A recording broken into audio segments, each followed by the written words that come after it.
Call the Tuesday, June 17th, 2025 Public Works Commission meeting to order. The first item is the agenda. Looking for a motion.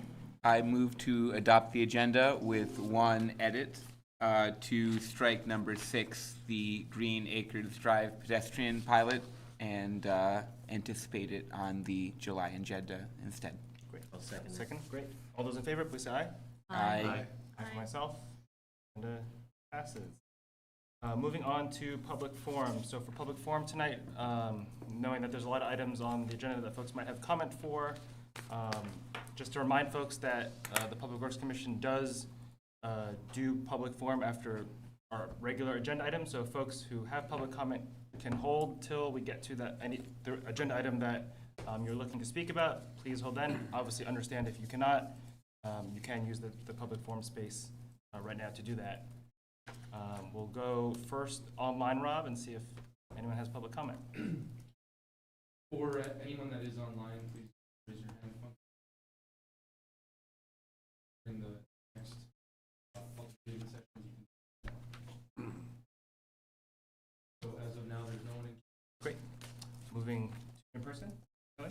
Just because I'm speaking on a couple of different items, I think all at once. What?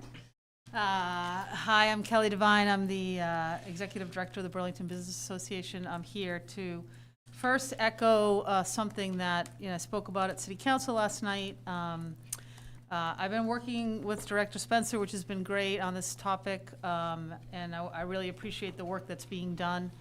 I'm hearing a lot of urgency about seeing if we can get Main Street open, even temporarily. I'm also hearing some people saying, like, let's just get through it, but I feel like I'm hearing more urgency to get Main Street open. I think this doesn't just impact people along Main, though they have, particularly hard, but also just people moving around the city during our business time of the year, that employees are having trouble getting to work, people are having trouble getting to the waterfront, community members are having trouble moving around town. And so I just want to, I don't even know if that's on the agenda tonight, but it was an executive session last night, so I just wanted to make sure I shared my comments with that at the DPW Commission.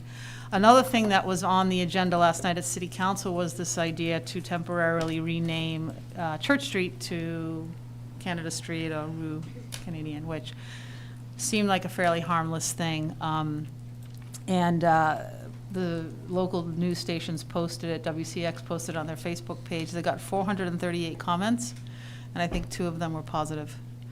So I bring that up, I draw attention to that because these are people that are posting under their actual names. I recognized a lot of members of the greater community. There is just a very, very high level of frustration relative to the current state of the city, which I know you guys don't necessarily have a direct role on, but the construction's certainly playing a part of it. And I've been doing this job for like 15 years. I've never seen anything like that. I've seen comments where it's, 50-50, 70-30, but literally I had a hard time finding 1 or 2. So, which brings me to the next point, which is I really, been working with Chapin and Jackie on parking promotions. I think they're a really good idea right now because we need more people to come downtown. So I want to support any effort that the commission can make to try to entice people to come downtown through parking promotions. I know we don't typically do them in the summer, but I think given the circumstances and the situation that we're currently in, that downtown businesses are just desperate for anything that can help. And so as much as the commission can see clear to supporting that, just know that you'll have a lot of grateful small business owners in Burlington. Thank you. Thank you.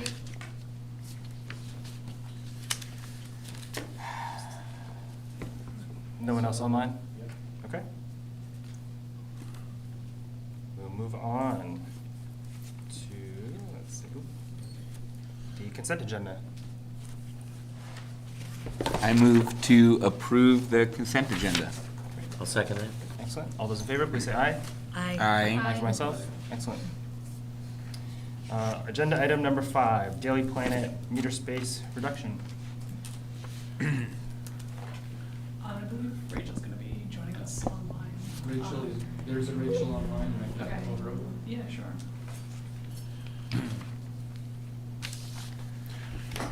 Great.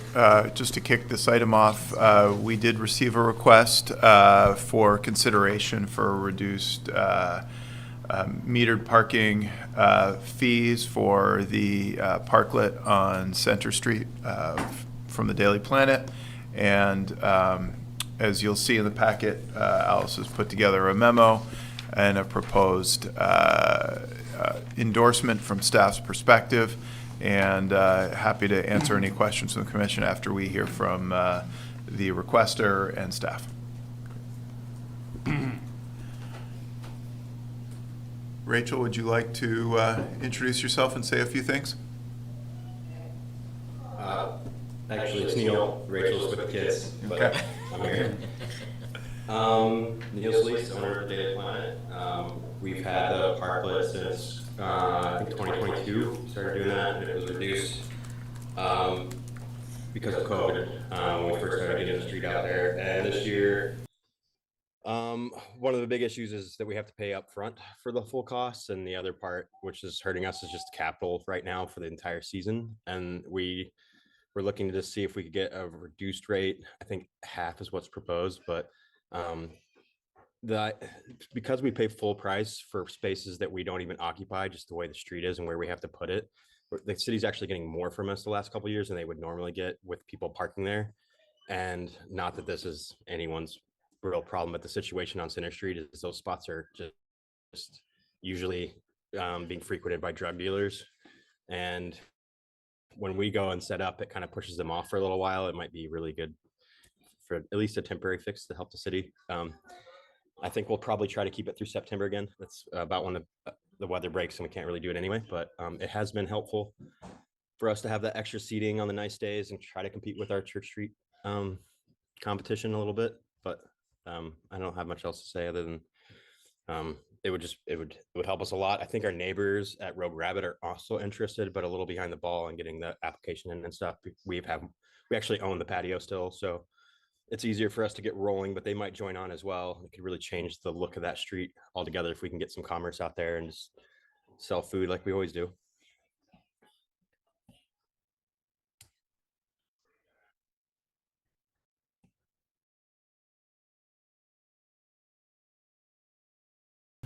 I did receive this request for a lower rate. From my perspective, I see it as, I feel that 50% is fair, as the east side of Center Street has reserved parking for fire equipment. Most parklets don't have this sort of arrangement, so Neil and their team have had a little bit more expensive than most people have had it. So I feel like 50% is more than reasonable, and I think it should help improve the vibe of Center Street and overall, hopefully improve the area a little bit more. So, Thank you. you're welcome. Any questions from commissioners on this particular item? I'm Commissioner going Davis? Is there, I guess, what is the mechanism or reason that it has to be paid for up front? I'm just curious. Just typically through OpenGov, that's just typically how it's done, just like kind of simplicity for, just so we don't have to follow up with like monthly payments and such, because we don't really have the facility to implement like late fees or to provide, to facilitate a follow through. So that's typically why we do a lump sum. Gotcha. Yeah. And is that yearly So or it's like yearly, seasonally? it's seasonally based upon for the parklets, so. Okay. I think that is all I had. Thank you. Yeah. Commissioner? Has the city received any other requests from business owners for this kind of subsidy, I suppose? And what makes this particular one a special case? So the city has not received requests for any other parklet discounted parking. What makes this the special case is the actual traffic. It's like a lane shift. As you know, that Center Street is a one-way street, and their parklet occupies the western side of the street. For fire equipment to get by it jukes over into the eastern side. So they required to reserve these extra spaces. So it's like I don't believe there is any other application where the traffic jukes over as it does in Center Street. So that's a little bit of what makes it special. So. Got it. So effectively, those spaces that might be at the end are in fact not encumbered and instead are available for parking? So they are not available for parking. They're permanently reserved just in the case of a fire event. Yeah. Okay. Could I add, just maybe to illustrate your example, so like, if a business has parking directly in front of it, right, it might only need like 2 spaces to set up a parklet, but because they need to have enough room for like a fire truck to get around, they have to reserve like 4 or 5 spaces, I think Correct, is what it's the 4 memo spaces, says. yes. You know, for the space for the fire truck. Does that make sense? Yes. Yeah. So So that's why right, it's yeah. more expensive than it would be for other businesses. Okay. Yeah, yeah. I know, yeah. Yes. Well said. Great, so can I just Yes. jump in? So while we're losing, I hate to use that term, but while we're not able to collect parking revenue on those spaces that are allocated for the, ease of first responders to move through, that cost is borne by Daily Planet, right? It was, correct, It was, yes. okay. Historically. So I feel like this totally makes sense, and this 50% reduction, given this, the time that we're in right now. Mhm. Yeah, that's all. And I'll just add, I think this is a very appropriate use of parking spaces for this purpose, so. Yeah, Commissioner- getting folks out on the streets. Yeah. Commissioner Martinez? So should there be any further requests from business owners to apply such a discount, how might we as a commission wish to proceed? Is this something that we intend to do on a case-by-case basis? Like, I kind of want to understand, maybe discuss what the consequences are of taking this action now. Yeah. Director Spencer? Yes, Commissioner Montano, I think it's a solid question. I think based on where we are at with helping support the renaissance of downtown, we recognize we are in a little bit of a more flexible and dynamic situation. As I was just talking outside the meeting, I worked last month to go to the Parks Commission and get one of the Main Street businesses that's been impacted by construction a more beneficial rate for renting bikes on the waterfront.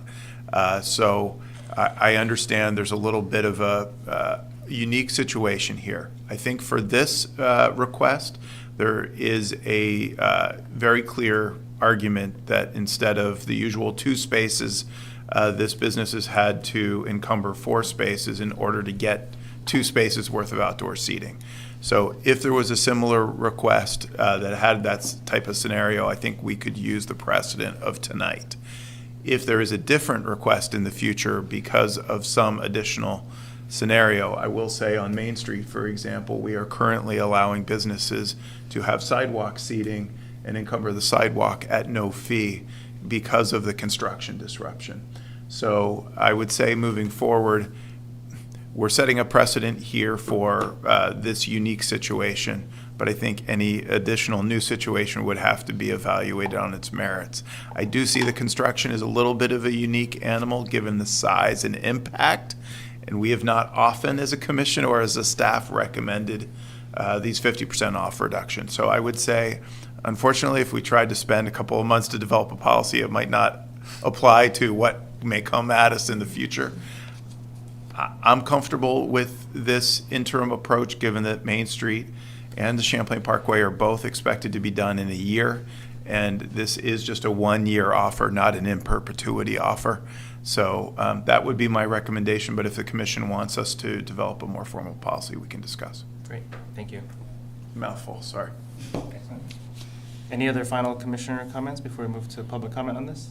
Yeah, could I? Yeah, Commissioner Davis? I think okay, I can't move that very well. I think like this particular situation makes complete sense. I do wonder if, knowing restaurants are a low margin business, if maybe being able to, at some point, facilitate payment collection and things like that to make it on a non-upfront basis might be useful. But I do not know how expensive that might be or what other issues might arise. So it may not be worth it in the end, but I just wanted to point that out. Okay, thank you. Moving to public comment on this, if anyone is online, please use the raise your hand feature. There are no additional members of the public online right now. Great. Anybody? Kelly, any comment? No, I just thank you for accommodating. I think that, you know, it's challenging right now, and so anything helps. Great. This is an action item, so looking for a motion. Motion to accept the proposal as given. Second? I'll second. I'll second the motion. All those in favor, please say aye. Aye. Aye for myself. Any nays? No. No? Great. Correct. Motion passes. Thank you. Thank you. Thank you, Alice. Skipping agenda item 6, which was the Green Acres Drive pedestrian pilot, moving to agenda item 7, capital project status and prioritization. Yes, why don't you, yeah, if you could hand those out. All right, hold on one sec while I share my screen. Thank you.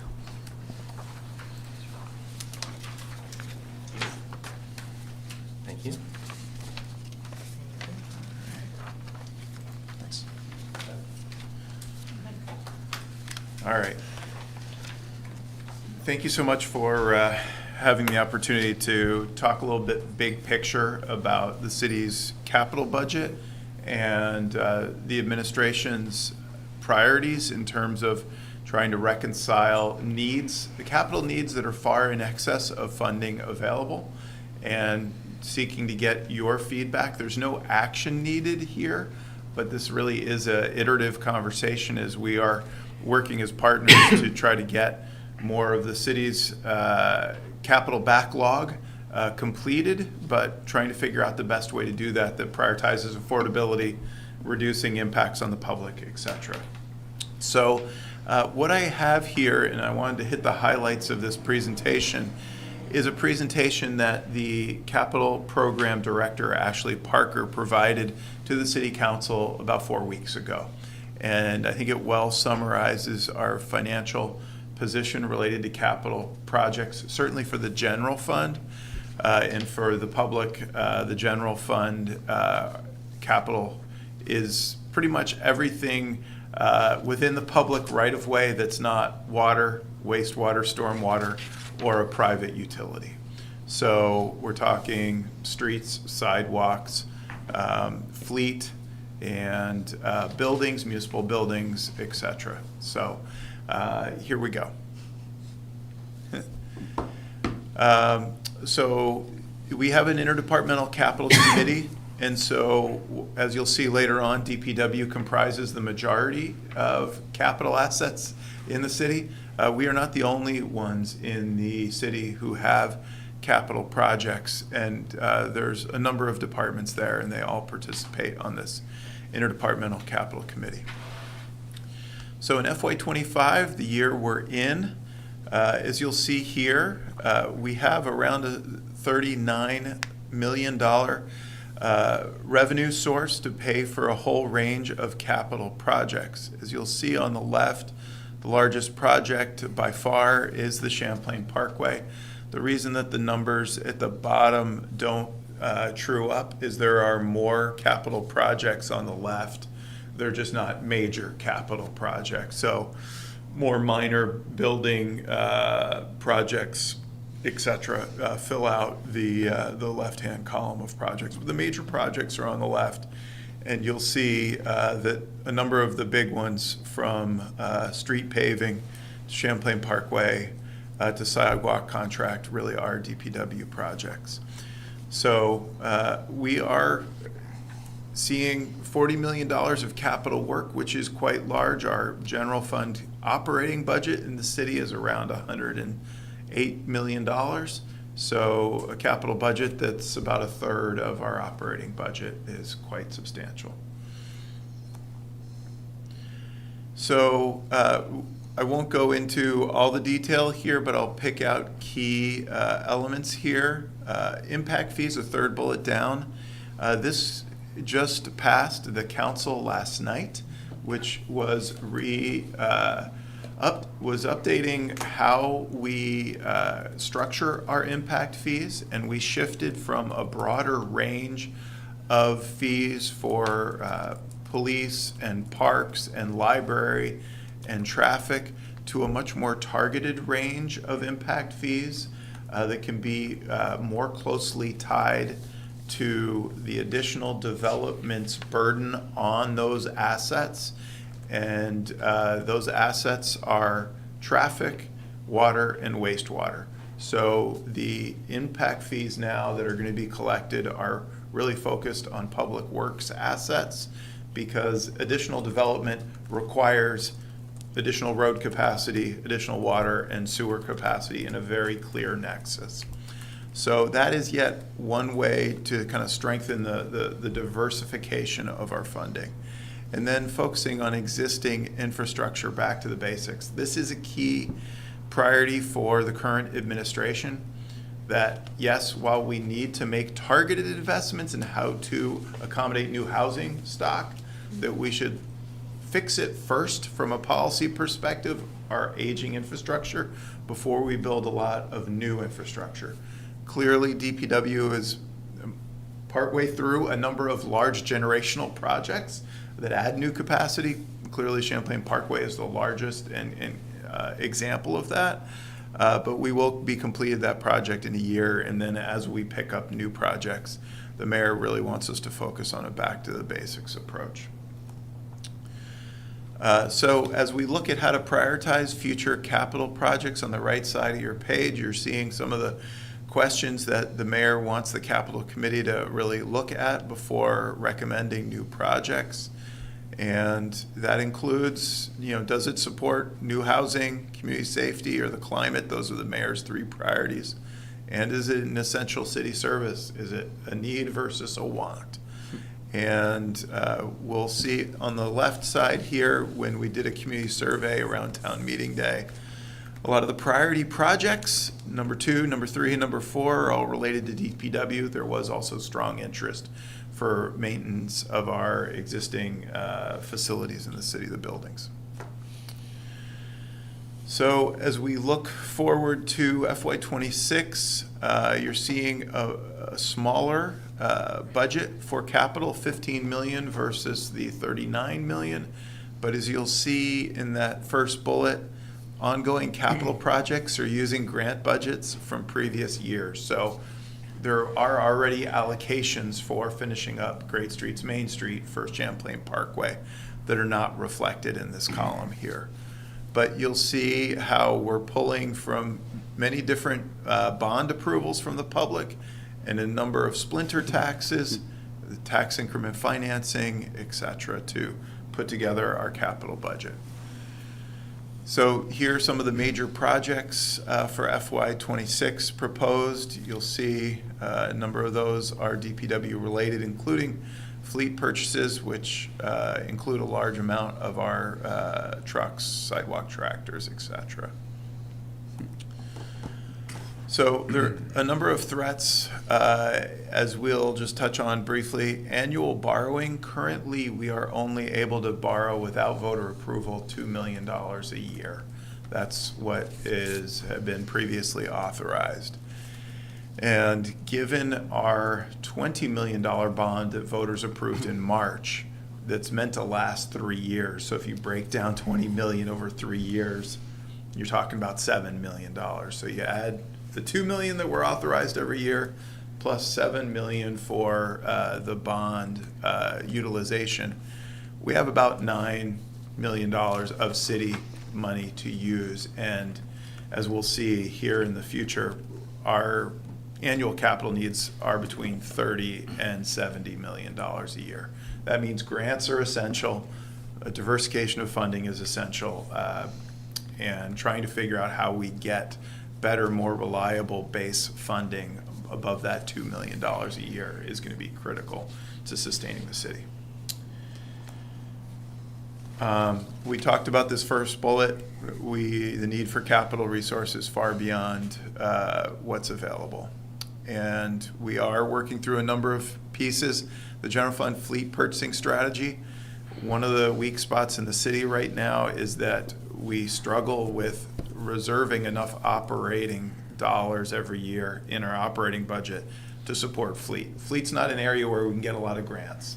It's a base kind of funding of the city, and yes, there may be an alternative fuels grant, but it's going to be really hard to buy a plow from some sort of grant program. So we got to figure out ways to have a more sustainable budget year to year for base assets. So these are the scary numbers I was referring to. We have built a 5-year capital plan based on need, and you're seeing that on the expenditure side, FY 27 through 31, you're seeing needs ranging from $30 million to $70 million with a large gap in terms of revenue versus expenses for every year going forward. Now, this has existed as long as I have been in this position, that there's been more need than there is funding, but it means that we need to make choices about what we allow through the gatekeeping process as we select what we can do, because we cannot do everything. So that is a major reason why the administration has wanted me to come here and emphasize the message that they've emphasized to the city council, because as we work together with our annual goals, having a renewed focus on fix it first is going to be important for the administration. So I included and asked Rob to post today the 5-year capital plan. It's in front of you. My apologies for the late post. The intent here was not to go through this line by line, but to give you kind of a sense of what makes up the numbers that show the budget busts that I just reviewed in the PowerPoint. And I'm always happy to answer individual questions from commissioners outside the meetings, but I think here for the topic today is a more global piece of how do we move the needle on funding, base funding, and then how do we gatekeep and prioritize. Thank you. Great, thank you. Moving to commissioner comments on this item. Any commissioner would like to start? Commissioner Vivanco? I love focusing on existing infrastructure. I really think that's so important. Right, given that we've got to wrap up some big projects around here. Yes. How do we communicate this budget and those priorities to residents? Because the mayor the administration can speak about whatever, but a lot of it then comes down to Public Works, right? Because that's what we see. We see the hole in our sidewalk or pothole or what have you. So what is the plan to communicate these priorities and strategies? Yes, I'll turn it over to Rob here briefly, but I will say that this is an area where I think part of the reason to come tonight is to start that communication.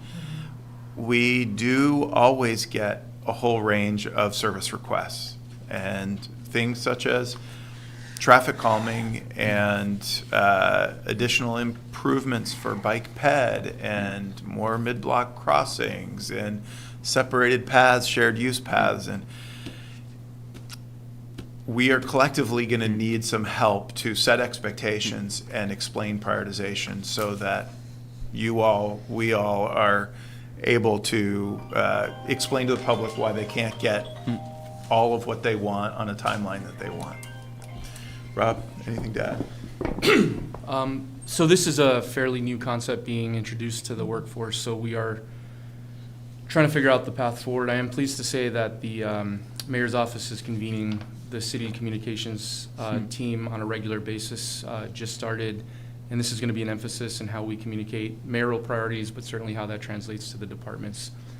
I think over the last few years, we've shown we have a number of effective tools to push a message, but I think to your point, Commissioner O'Neill Vivanco, this is a large shift in kind of overall city strategy, and then certainly that's going to entail a communication shift. I think ultimately, you know, we take 2,000 service requests a year. I do think the public is ready to focus on a fix-it-first strategy, and I think that's a helpful kind of way to start this process.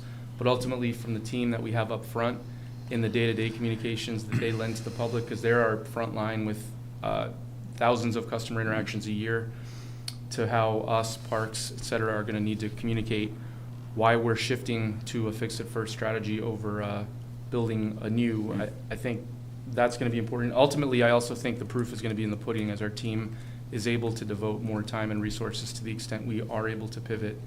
I think I think the pictures, the images, and I think the work is going to be able to stand somewhat as not alone. The job of communications is to emphasize that, but I do think that ultimately the strategy, if successful, is going to be able to show the public what they're getting out of this shift in strategy.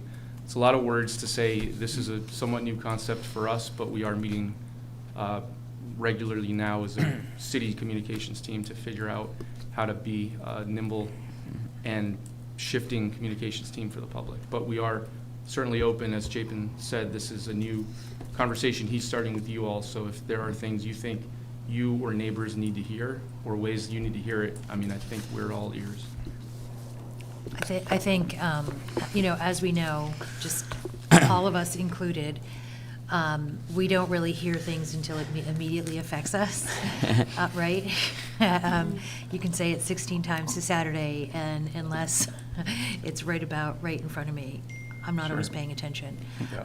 So I think that that piece of really being forward and communicating out instead of, oh, go look at our website, so that it becomes such a known concept in our city to our residents that, you know, you bump into Jacob at the, you know, City Market or the Hannaford, and, you know, any of us could speak to it like, oh, right, we know this because it is so off the top of our head. That it's like giving someone directions to Church Street. I think that's really important.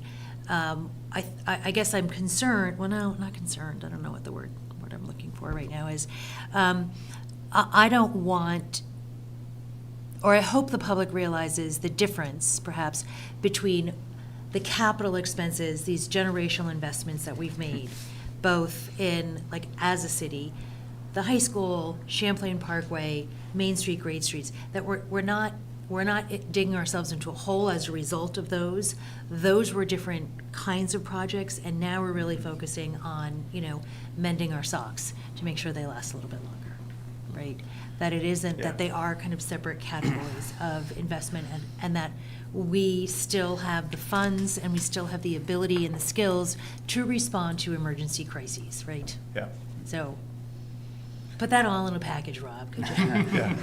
I think the tagline and the elevator pitch are no-brainers and make a ton of sense. I don't want to speak on behalf yet of the mayor's office and other city comms people, but I think that is a no-brainer of a strategy. Fix it first, or whatever this turns out to, so that you all as city ambassadors and then regular residents can instinctually kind of put those things together and understand that this is the shift that makes perfect sense. And so I do think and would expect we would get to a place like that. We tried to do that with the town meeting day bonds. I think there was some success behind that, and hopefully that effort, which was a cross-departmental effort, creative endeavor, translates here. So thank you for the feedback. Thanks.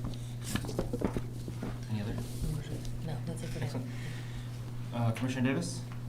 Sure. I had some questions about specific line items, but those may best be for later or after other questions or comments, so I'll let other people.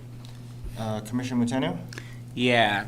My question regards a few of the capital expenses that are budgeted for future years, 2028 and later. That's thinking far into the future, and clearly you're making projections about things that we're not certain on. But I'm interested in Main Street Phase 2. So what exactly does that refer to, and what is its connection to VTrans grants, and sort of are those funding sources kind of baked in or projected on the income side so Right. far, or is that an area where things might be more subject to change in the future? Right. Great question. So Main Street Phase 2 would be to try to complete the 3 blocks that we had to value engineer out of the original Great Streets Main Street Yeah. project, which are Pine Street down the hill to College Street down on the waterfront. So to your point, yes, any funding, grant or borrowing that is authorized is showing up on revenue. Right, which is not included here in this printout. Right, but in the PowerPoint Okay. where you saw the deltas, it is. Yeah. But we will absolutely, to make some of these less maintenance-oriented investments, and there are more upgrades, that's where grant funding will be more likely. So to accomplish a number of these items, our maintenance-based funding is not enough to achieve them. All right.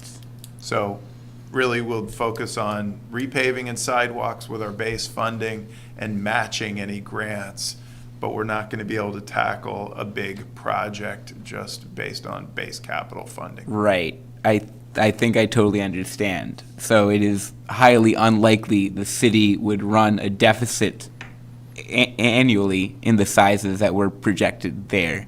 And Absolutely. it is still the intention of the city to take on these individual projects in the timeframes that are spelled out in this.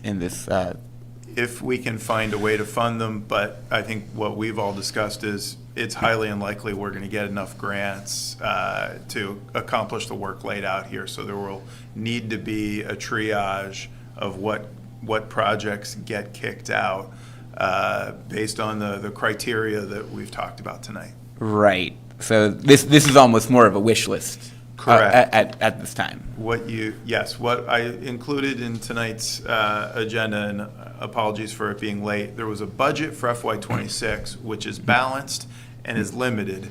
This is a plan that is everything, including the kitchen sink, that is not balanced, but gives us an indication of the need.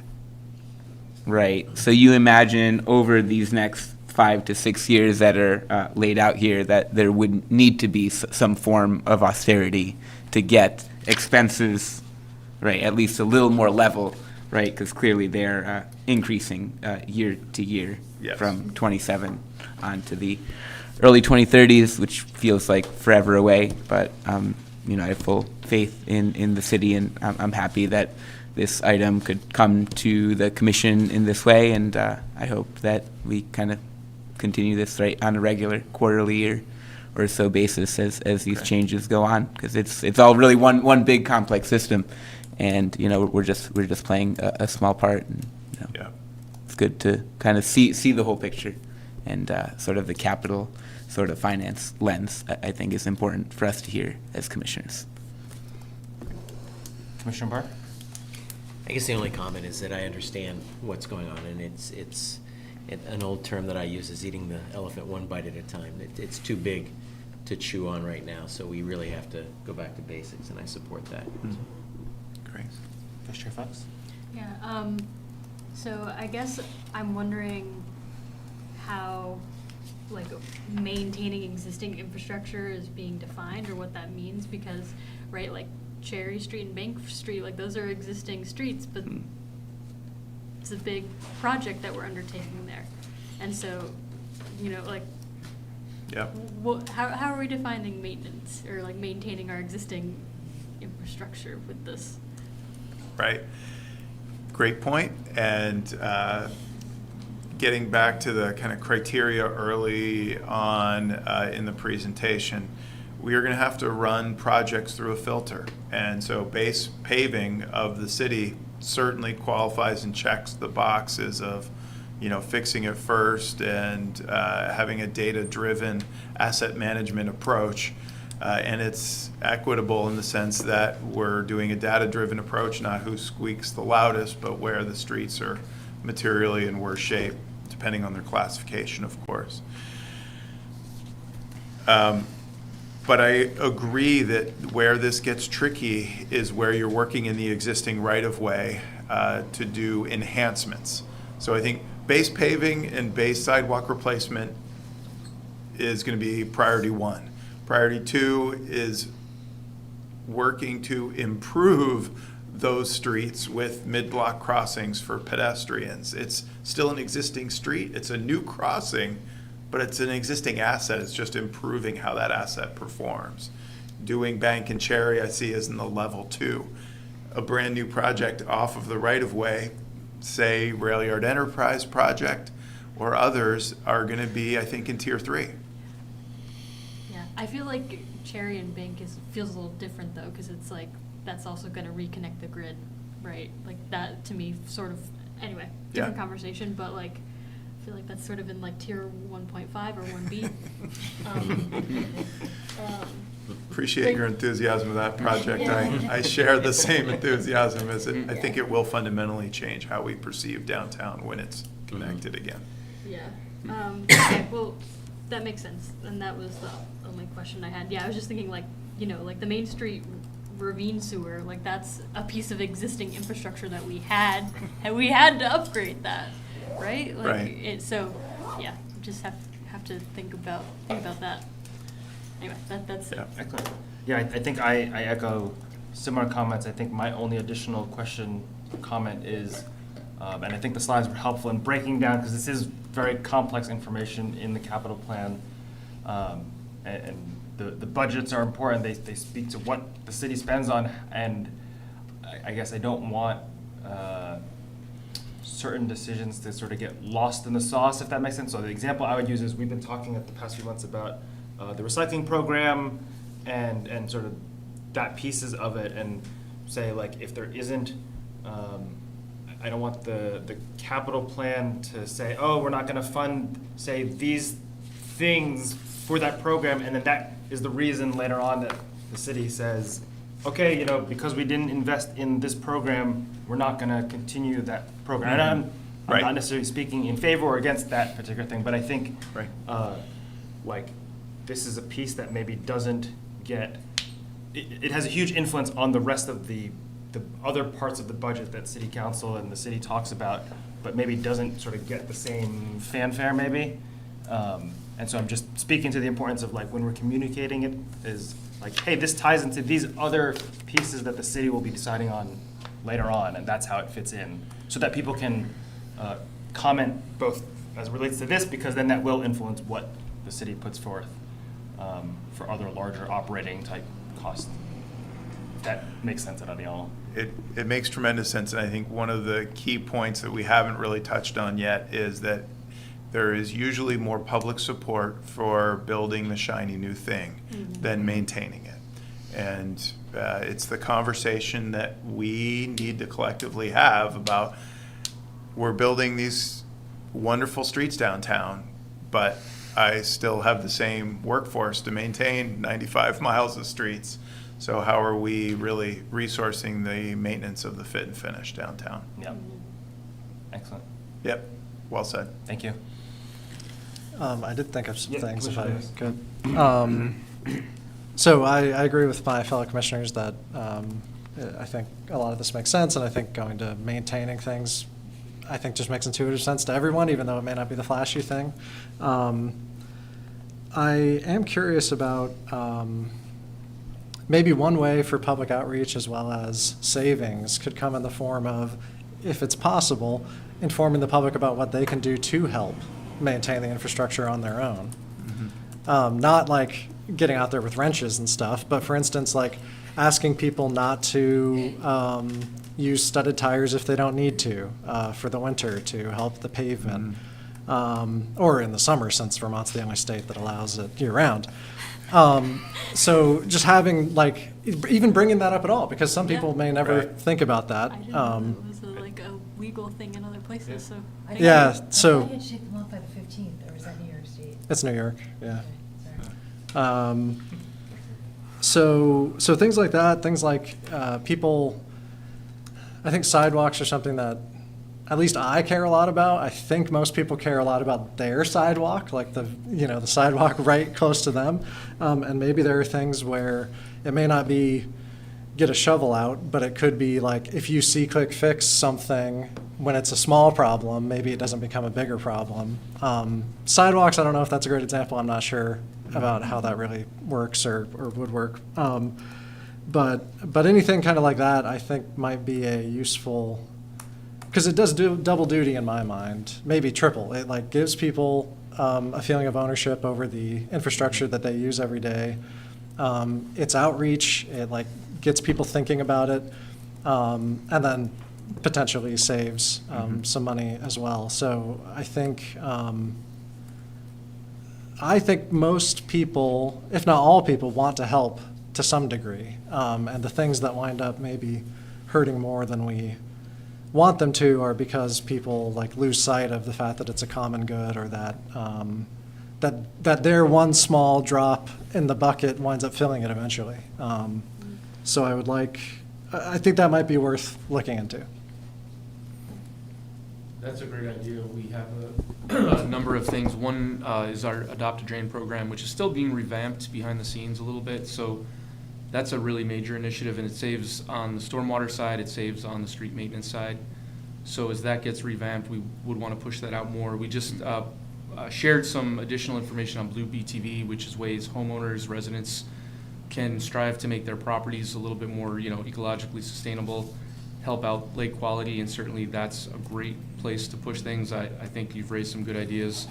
The streets maintenance team has been more diligent about their salt use, so perhaps there's a role for residents, if they are using salt themselves, to consider how that's going to impact not just the lake, but the concrete. So be happy to think about a public education campaign that ties a lot of these things together so people know they have a role as well. Awesome, thanks.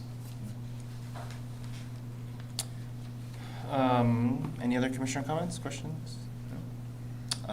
Go to public comment on this item. If folks are online, please use the raise your hand feature. We do not have any members of the public at this time. Great, thank you. Moving on to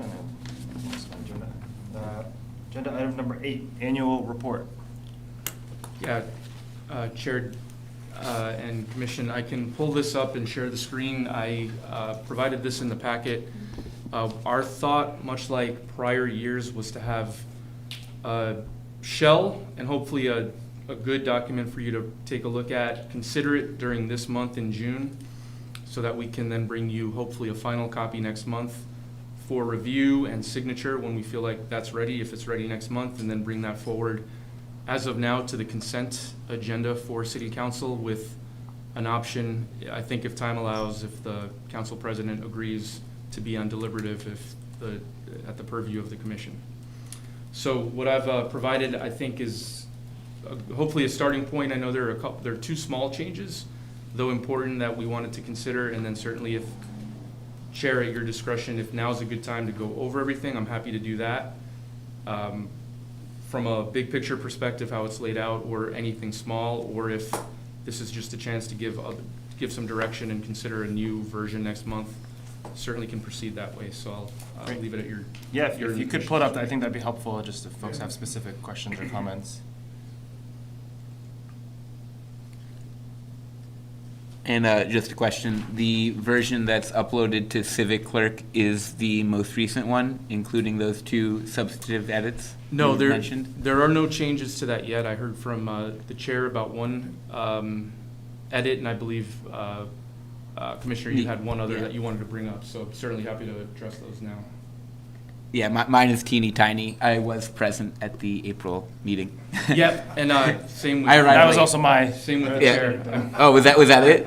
Not that one, but a different one that I was. Okay, I marked you both out, and I. got it. Go ahead. I suppose I could start. I think this is really awesome, and I think having it separated by the themes was really strong, and I think that really highlights the different priorities we have as a commission, right, and the ways that we can engage in each of those different aspects of the department, whether it is just advisory or actually taking action on the variety of things that we are empowered to do by the city charter. So I think it was organized really well, and I feel like it is ready to go ahead to council. Great. Any other commissioner comments on the annual report? This is quick, but just making sure all the dates are correct, like the date at the top of the memo says June 17th, 2024, and, okay, sorry, I'm looking at the old Yeah. one, okay, Nope, that's a great catch, and I must have changed that just today, so. okay, cool, yeah, just little Keeping things us on our like toes. that. Yeah, it's easy when you're like using a copy of a document to just, yeah, but, yeah, that's good. And certainly, after today, I'd welcome any additional feedback that the commission decides would be good for the addition, and we can make those changes, circulate with the packet, and, continue to iterate on that for next month, but in advance of next month. I guess one question, Rob, is if the commission feels like it's in good shape, you're certainly welcome. We warned it for action tonight. If you feel comfortable and want to act now, certainly it's your prerogative either way. I'll say I'm perfectly comfortable if folks also are comfortable with submitting this to city council. I saw a couple other city boards at last night's city council meeting had their annual reports, so I think it'd be great to get it out early before maybe others do as well. Do you need a motion for it? Yes. Or Yeah. I'll make a motion to submit the annual report. Great. Second? Second. Great. Yeah. All those in favor, please say aye. Aye. Aye for myself. Great. No nays. Motion carries. Great. And I do have a question. So should we decide to elect a delegate to appear in front of council, is that dependent And on that's their, only on if the their city appetite? council president chooses to. I know last year we didn't present. It was maybe 2 years ago. Yeah. Mhm. Yeah. Oh, my God. They didn't have time. Uh-oh. I guess it's a thing to look ahead to, right, Yeah. at a future date? I think if the council president wants it, then the chair will be contacted, and then the chair can put out the call to you all if you want to join. I don't think we need any formal action to that regard. I would say if Rob could print out this, we do want people's signatures, and since we have a robust turnout tonight, getting everybody's signature on this would enable us to submit it as is once we incorporate the changes. Great. Thank you, Rob. Great, thank you. Moving on to agenda item number 9, parking promotion.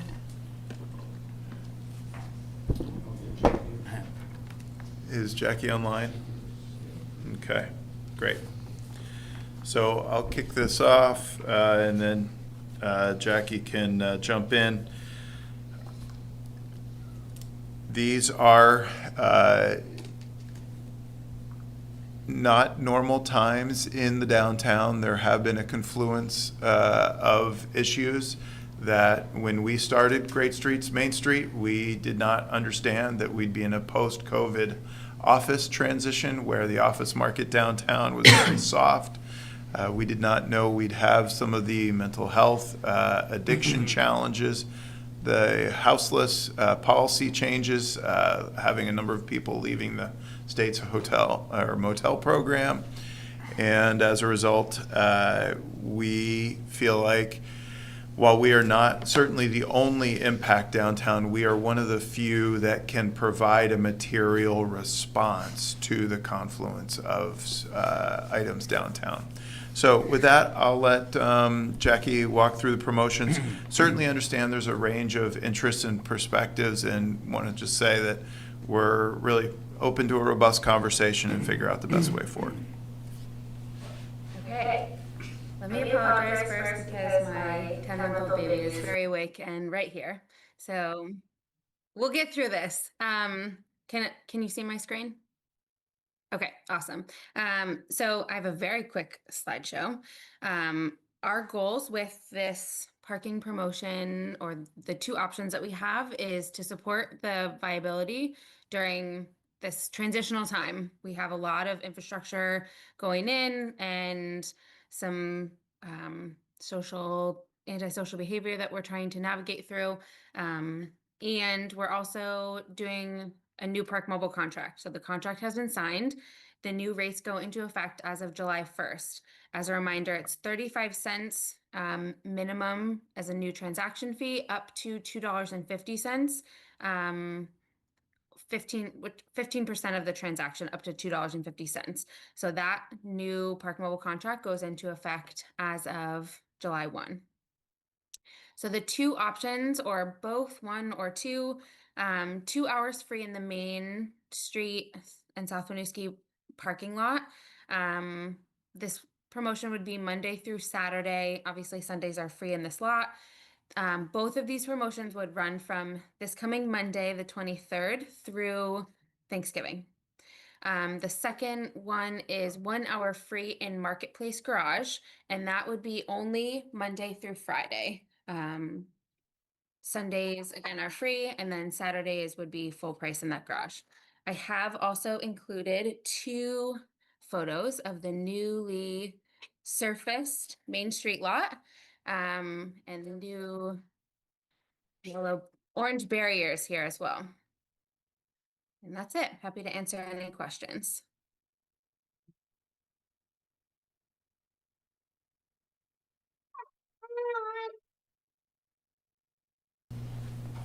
What could I say?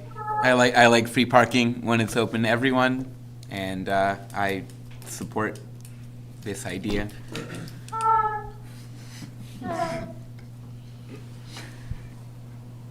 Commissioner Barr? Sure. Normally, having been in the parking industry for so many years, free parking is something that I'm not. It kind of makes the hairs in the back of my head go up. Like, how am I going to make money to do the things that I need to do if I'm cutting some of the revenue? And so that's probably the biggest question that I have here. There for the longest time had been 2 hours free parking in some of the garages, and we got by with that. And I know that the garages are not the greatest place to park right now because of some of the challenges. So I see the need for this, but I'm wondering about the funding resource and the revenue. How much is that going to take from our traffic fund to not allow us to do things that we need to? It's a great question, Jackie. I'll start off, which a key element that we touched on in the beginning here is the changed Park Mobile contract. As we know, 75 to 80% of people paying for their parking downtown are now using the Park Mobile platform. We have been spending hundreds of thousands of dollars on credit card processing fees because there's so many small transactions and there's a minimum charge.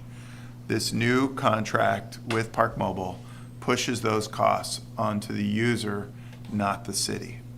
That is consistent with the city's policy of if the user wants to use a convenient payment method, that they should pay the cost of that payment method. There's still the opportunity of using coin and not paying any fees. So it is a choice, and we want the customer to pay that. Combined with the rate increase that we all approved last year, started early this year, plus this new contract change, does mean a pretty substantial increase in rates. So while we are in 2 ways tactically proposing a free campaign or promotion, it is overall still a more expensive parking approach beyond these narrow promotions. And I feel, given the urgency of some of the Renaissance efforts downtown, that this is still appropriate, despite, as Commissioner Barr said, usually we want to have the monetary incentive for people to find other ways and to park further out. But these are not normal times. So, thank you. Jackie, anything you want to add? I was just going to say, basically what you said, $380,000 is what we spend between $264 on-street and off-street parking in credit card fees last year, just for Park Mobile. That's my estimate. So by doing these promotions, it's lessening the blow of this change, but also we're still saving so much money. So that's why I'm justifying it. I don't like to give away free things, so that's the justification. I was explicit. The 2 projects or 2 promotions total $75,000 annually. So far less than the benefit we get through the Park Mobile change. Yeah, so just to finish out my comments, as I matured in the parking world, let's call it that, I realized that using pricing is a TDM measure, and it helps dissuade people from taking a car when they could take the bus or something like that. The only thing that's kind of holding me at bay right now is the fact that there is so much challenge downtown, and that I agree with you that that is the one material thing that you can probably do right now. I almost wish that it wasn't quite as much. I wish that we could like ease into it, but I know that the executive director for BBA left, and she probably wanted to stay here to speak. I do understand the cities, the businesses, their challenges, and they're really striving to find something, anything, to get people down there. Changing the name of the street, trying to give some free parking to get people down there. I hope this works if this passes, but those are my hesitations. That giving away free parking to get more people down there by their car is certainly not something we want to continue in the future, I guess. Once we get through this terrible time, I'll be voting in different ways. Yeah. So. Understood. I actually might just say something before moving on to other commissioners. I think, Commissioner Barr, you mentioned we used to have free parking in other things at other times, like the 2-hour free parking at the Marketplace Garage. My understanding is that was paid for by the Downtown Improvement District. So, while I understand that paid parking is a TDM measure, and I can also understand the times that we're in, at the very least, it was being paid for by another budget, I guess I'll say. And I guess I'd just be curious if the city explored other funding mechanisms, recognizing that probably the current downtown district cannot afford to pay for this. There are other enterprise funds that the city is part of. I know, like the water, you mentioned in your memo, Jackie, that the water piece is paid for some other temporary ones. The airport, which is another enterprise fund, which does, add additional traffic from primarily visitors to the city. I'm just curious if there are other funding mechanisms to help meet the goal of free parking for visitors and locals, but also not deplete the department's resources. The DID does fund 2 hours free in the downtown garage and the free employee parking program. So those funds were shifted from Marketplace Garage to the free employee parking program, which is very well used by all the businesses downtown. I went to the Church Street Commission in May. We're continuing to do those programs. I believe it was 2020 and then enacted in 2021 that the 2 hours free in Marketplace Garage was taken away. I don't think it's seen the benefits that were projected in that original memo, but at this point I don't have another source for kind of funding that 2 hours free in the Marketplace Garage.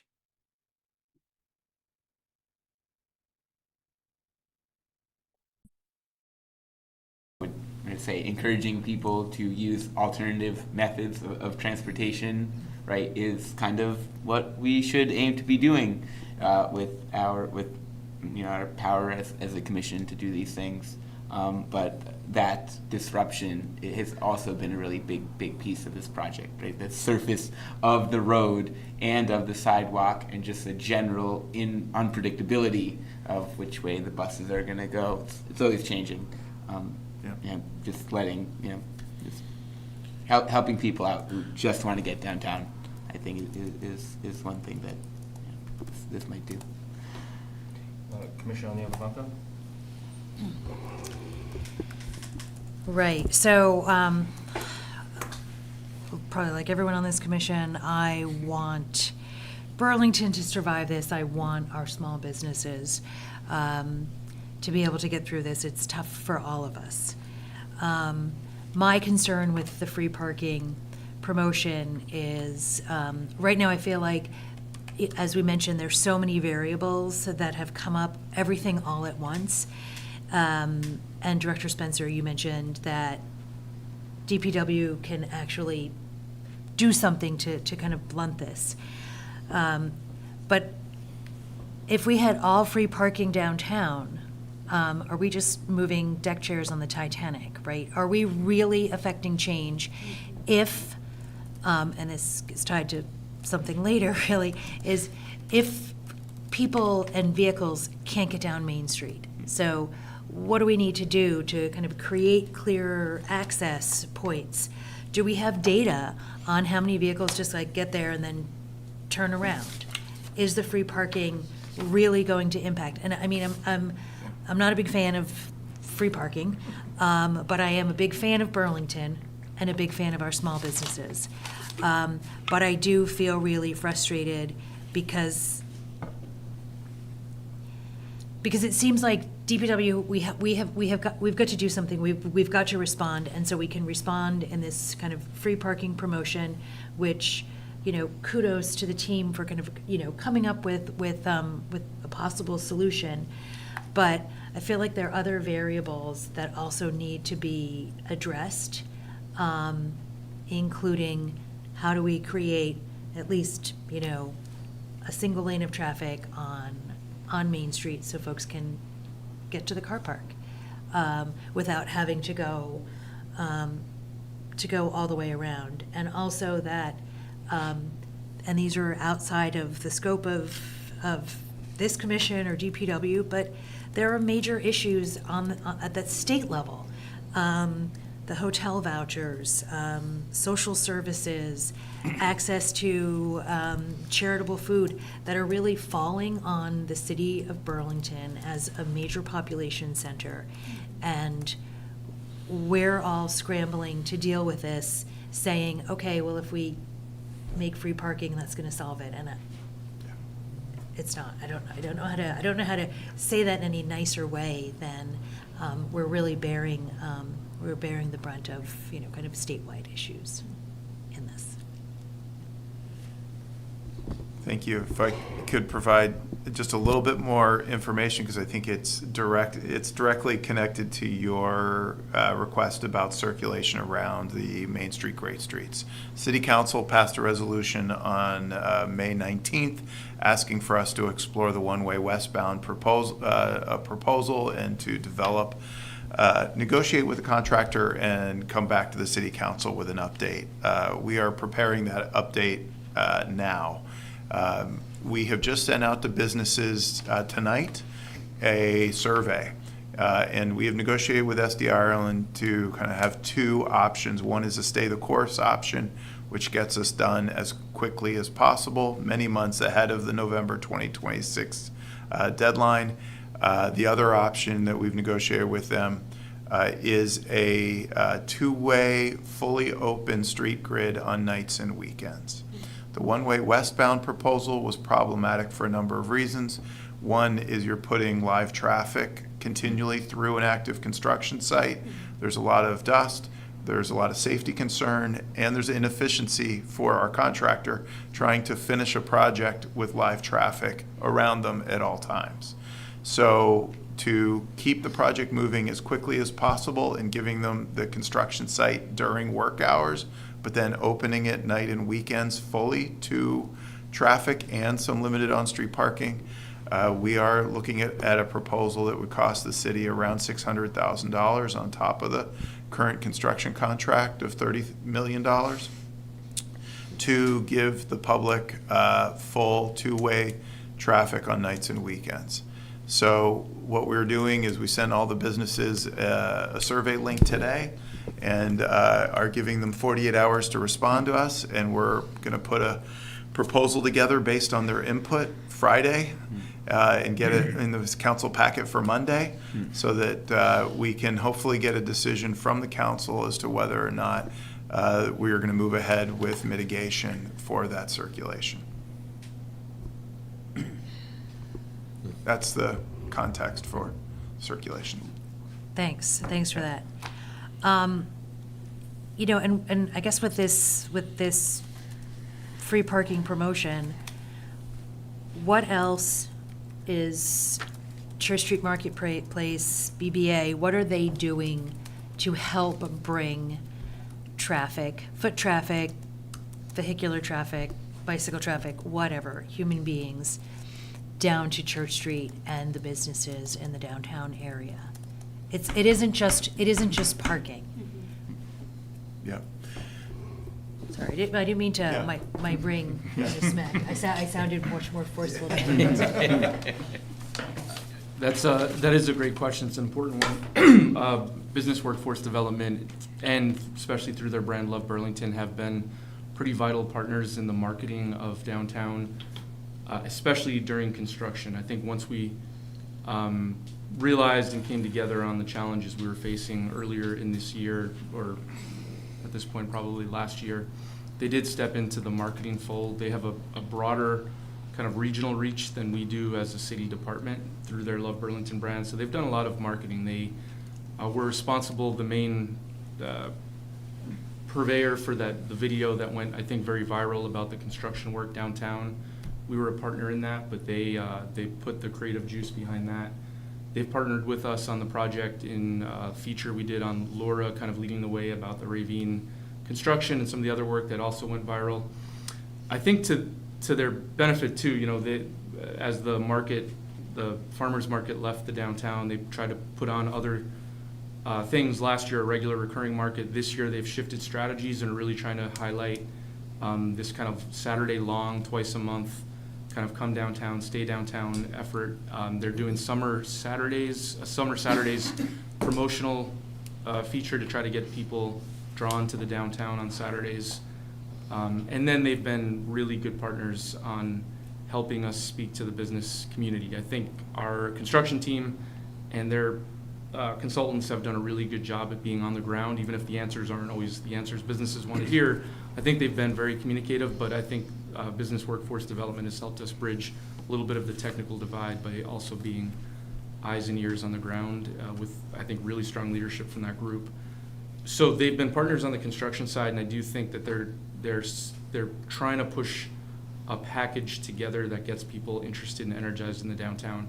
A few other things going on behind the scenes that they're either involved in or leading the way on are story walks with the library to try to draw people to the library and to the construction site to talk about everything going on downtown. We're trying to move forward on some kind of construction-oriented touch-a-truck. We hope that comes to fruition, and they're a major driver of that. So, you know, with their creative juices and our kind of technical engineering and project juices, we're trying to work together where those things come together, in addition to, I think, all the other things they're trying to just generally get people excited about downtown. Ultimately, they don't want to just be the construction marketing firm. I think maybe to your point, they want to get people interested and excited downtown, and hopefully there's more to come that either just hasn't come out or resonated yet, but they're hopefully trying to push that forward. Thank you. Great. Commissioner Davis. I was going to ask if Commissioner Fox, you wanted to go first. Some of your questions were very good, I think, that you emailed me. Yeah, go ahead. Yeah, I will say, again, Commissioner O'Neill Vivanco, everything she said, just like put a checkbox by it. But, I mean, the biggest issue that I have with this, and Commissioner O'Neill Vivanco alluded to it, is that we have no data, we have no evidence to show that free parking equals increased patronage to businesses.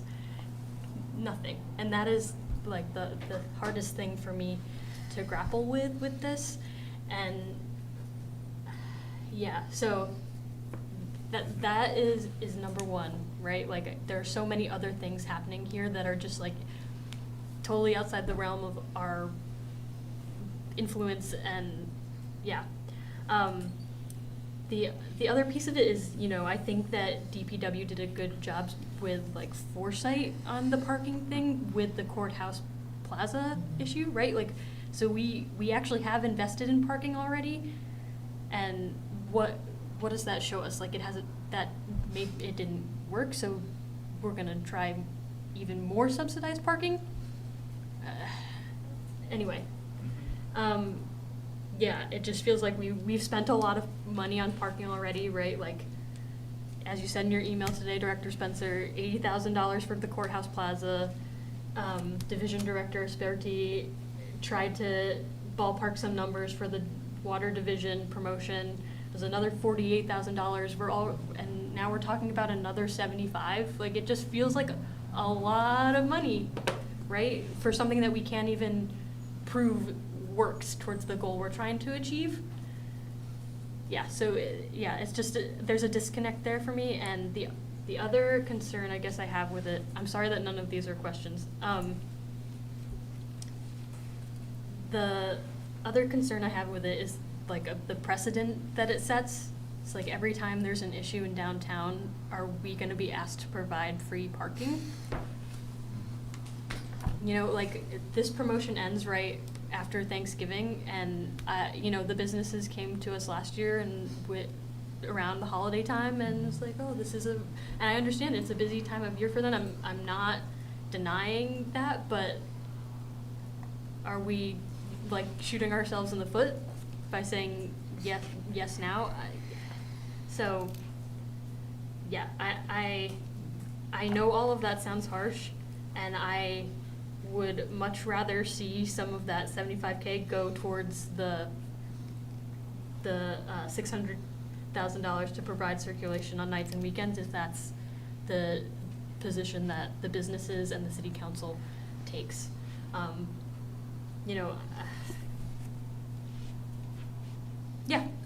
That I'll stop there, and if you want to respond to any of that, then I'm open to it. It's great feedback. I think, yes, fundamentally, the direct data is very limited as to what we have. I will say, we are fighting a perception battle downtown, and often perception is hard to get data on. I will say,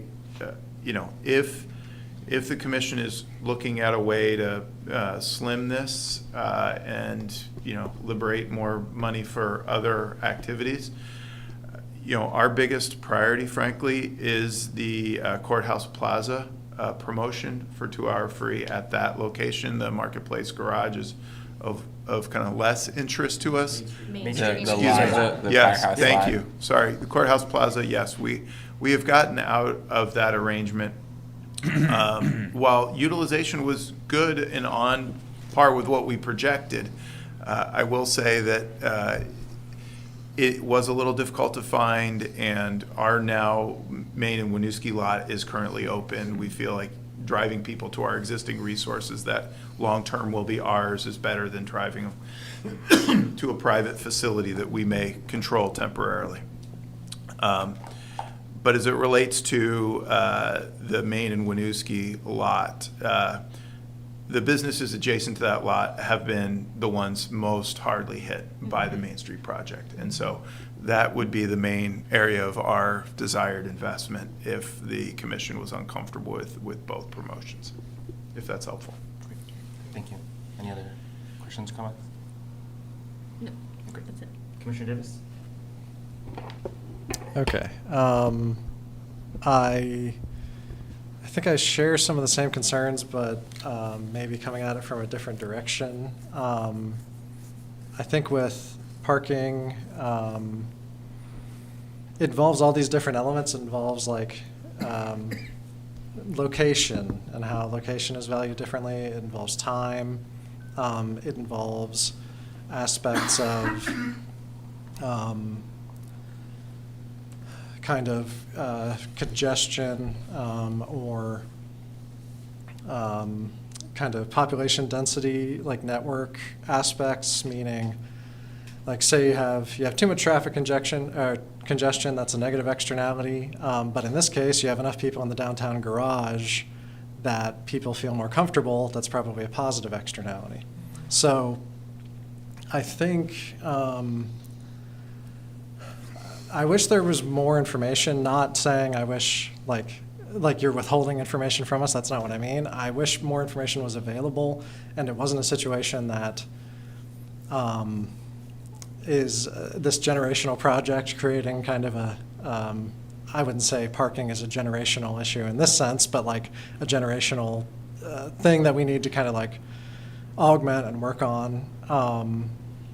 So it is frustrating, and I very much share my commissioner's concerns that it feels a bit like asking the Public Works department and therefore budget to take on all these things and kind of put it under its umbrella, and that's a responsibility that I don't think is appropriate when kind of magnified out. I will say that Director Spencer, your argument about the Main and Winooski parking lot definitely makes sense, that the most impacted businesses perhaps are most targeted for relief. But some of the things that I'm curious about that would impact, if the information was available, would impact my, not just like my vote today, but like my interpretation and desire for projects like this and promotions like this is, say the timing of people parking is all clustered around one specific time of day, like it's all noon to 1 p.m. I doubt that's the case, but just hypothetically. Then making the parking free for a limited period of time could actually cause congestion issues or could cause far greater revenue loss than anticipated. So there are aspects that concern me related both to that and to how the revenue projections are calculated. Again, not that it's not like things are being withheld. It's more that the bet here, like, so to speak, the risk being taken on by the Public Works Department, insofar as there is a risk in terms of foregone revenue. I think there is, but is something like, if way more people wind up parking, then it's possible that more revenue was foregone than was anticipated. So there's like a greater loss, even though some sort of benefit was received.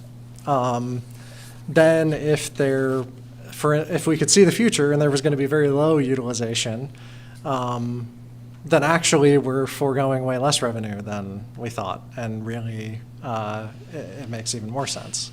So I think there are, looking at the crystal ball, you can't know the future, you can't know everything.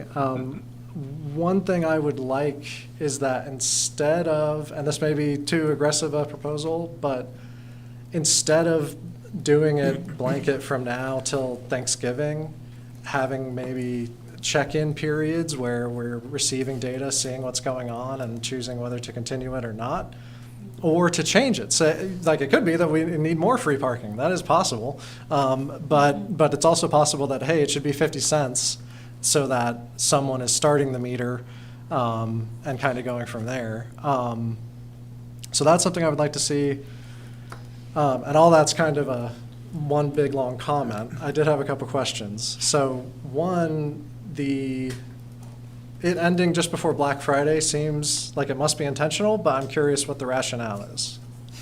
We do a winter parking promotion. Last year we did the 99¢ in the core, which is 5803 in Park Mobile. So we did that from the day after Thanksgiving until January 6th. But normally it's previously it was half price Fridays and Saturdays, or half price Saturdays, I think, from the weekend after Thanksgiving through New Year's. So there is another promotion at that time.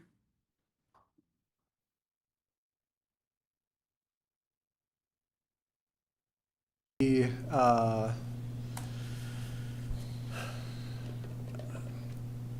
think, another concern I had that I'm not sure you might be able to alleviate quickly would be if there are people that don't start the meter because the parking is free for like a brief duration, and then they never actually choose to pay. So they show up, they're like, okay, it's an hour of free parking.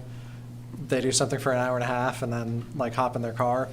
I'm wondering from like an enforcement perspective if there are additional costs or expectations, or if the idea is to kind of treat things the same other than this one promotion. So in order to get the 2 hours free parking, you have to start a Park Mobile session when you park. right? So if you leave for an hour and a half and you don't have a Park Mobile session started, you can get a ticket. So that's part of it. That's part of the promotions. We put it right on the Park Mobile screen that says, if you want to take advantage of this 2 hours free, you must start a Park Mobile session. So that's how the enforcement agents, they put the license plate in, they see that they've started a session, and that's how they can take advantage if you don't start a Park Mobile session, because otherwise we don't know that how long they've been parked there. The same goes for the downtown garage. Okay, and that makes sense, and that actually explains my own parking situation recently, where I was like, dang, I feel like Park Mobile just like took my money when they didn't need to take it, but that makes sense. I must not have read the thing fully. So basically, I think with granular enough data and enough time, I think like the perfect measure could be crafted, and I'm probably, the millionth person to have that thought. But I do think something more, not incremental meaning don't do this promotion, but incremental check-ins and evaluation would be useful. And it's not only useful, like, I don't want kind of small business owners to think part of the plan is like to, like take it from them at the last moment. That is not my thought. My thought is that it gives us more information. It means eyes are on, not that they're not normally, but it means more eyes, like the commissioner's eyes in this case, are on like how are things changing month by month maybe in the season, and are there significant differences that should be thought of, things like that.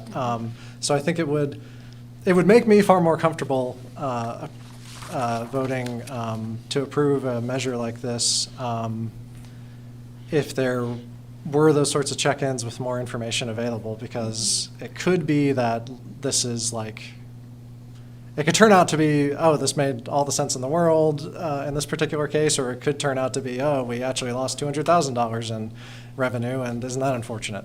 So anyway, I don't know procedurally how one might add that into something or consider it, but that's my thought. Excellent, thank you. So a couple things, just listening to what I think everyone said here tonight, I agree with a lot that has been said.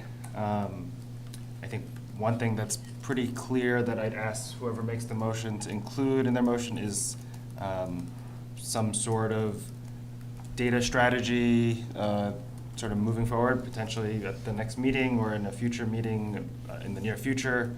I think there's the data usage, which I know we can get some of that information from Park Mobile, but I think clearly there's some desire type questions or what influences people type questions that I think other commissioners have been asking, that I think to the point that staff has made, business and workforce development and other groups, not DPW, have those connections and can be able to ask those types of questions. So I think whatever this data strategy or sort of data acquiring looks like is something that definitely needs to be cross-departmental, so it doesn't just fall on DPW. I had another point, but I forgot the other point. But yeah, so that's one that I think we as a commission should include in the motion for this, to sort of and potentially put a timestamp on it, because I think it's clear that we want to see some information beyond usage to help us better understand these future things. And I think, we just talked about sort of the back to the basics, but you know what? Hopefully, and optimistically, other transformational projects will be coming at some point in the future, and doing some of this work now to understand how people navigate downtown in this transformational project that we can apply to future ones, I think will be really important, because I don't really want to continue addressing this sort of ad hoc every single time, and I think others feel that same sentiment. The other piece that I'll just add is Vice Chair Fox and I did receive 2 emails from 2 city councilors between when the packet went out and tonight. We received one from Councilor Barlow speaking in support of this, and then from Councilor Brown McKnight, who spoke to what Chapin talked about, that she spoke about that she would be okay with preference on, if we sort of chose preference on the Main and South Winooski lot over the Marketplace garage lot. So I just wanted to add that additional context from communication we got from city council. And yeah, I think that's it from me. Rob, is there anyone online for public comment? There is not, no. Okay, great. I'd like to make a motion, and I will welcome friendly amendments should they be required, to approve staff recommendation with the edit of only doing the Main Street and South Winooski Avenue surface lot for the requested dates all the way through. And I'm trying not to get too mealy-mouthed here, but if we get reports back that at the next meeting that it's working really well, then maybe we can entertain the second phase of it. But I guess my motion is that we approve staff's recommendation for only the 2 hours free parking in the Main Street and South Winooski Avenue surface parking lot every day, Monday through Saturday. Sundays are still remaining free through to the sunset of the Black Friday, I guess. And with data, that we receive data and updates on how it's being used. I think I would just make, if I'm trying to remember procedurally, second and then discussion on a, yeah, so Yeah. look for a second on that motion. I'll second that Motion, yep. mealy-mouthed Yep. motion for Ms. Barr. And so now open for discussion. So if folks have comments on the motion on the floor or want to make any adjustments, we can. I guess I would just add, I think from my perspective, it's less on needing the data in a month and more of what the strategy is, I guess is maybe how I would phrase that. I think I'd like for the commission to review sort of the strategy of what are the questions are being asked of folks, because I don't know if we have enough just on usage, because then I think we're going to be in the same situation of not really knowing how folks respond to this type of action. So is that a friendly amendment? Yeah, I think I would like to see at the next meeting a strategy that sort of outlines how we're going to ask people about sort of their feelings with the data at some point in the future. So something besides just the numbers? Correct. I don't think the numbers just will tell enough, and I want to make sure that we're capturing the right information to make decisions in the future. Yeah, I would accept that. Was that motion seconded? Yes, it was. Oh, Commissioner yes, Navarro. sorry, I definitely lapsed for a second. I would like to make another amendment to accept the staff's recommendation in full, amending Appendix 6, Section 19, to give both the 2 hours of free parking Monday through Saturday at the Main Street and South Winooski lot, as well as subsection 9, 1 hour of free parking at the Marketplace Garage on Mondays through Fridays, also sunsetting on November 26th. So essentially, the essence of the amendment is to accept staff's recommendation in full. But with the addition, sounds like of Saturdays, you were adding. No, the Marketplace would be as written Okay. in the packet, Monday through Friday, right? So, Director Spencer, I might ask for some procedural advice. Yeah. I think the first piece would be to understand whether the first revision was friendly to the motion and seconder. So if that is indeed the case, then you have a new amendment, and so if that's friendly, then that can be overlaid on top. If not, it needs to be voted on. Okay, because I guess it's two very different concepts. I think there was the motion that Commissioner Barr and seconded by Commissioner Novavanco with sort of some additional tweaks that I think I added. And it sounds like the other is a different concept, so maybe we vote on that and see. I guess I just don't know. Right. Could I make a comment Yeah. or a recommendation, maybe both? Could we vote on each parking measure separately? I mean, I guess we could vote on it separately and.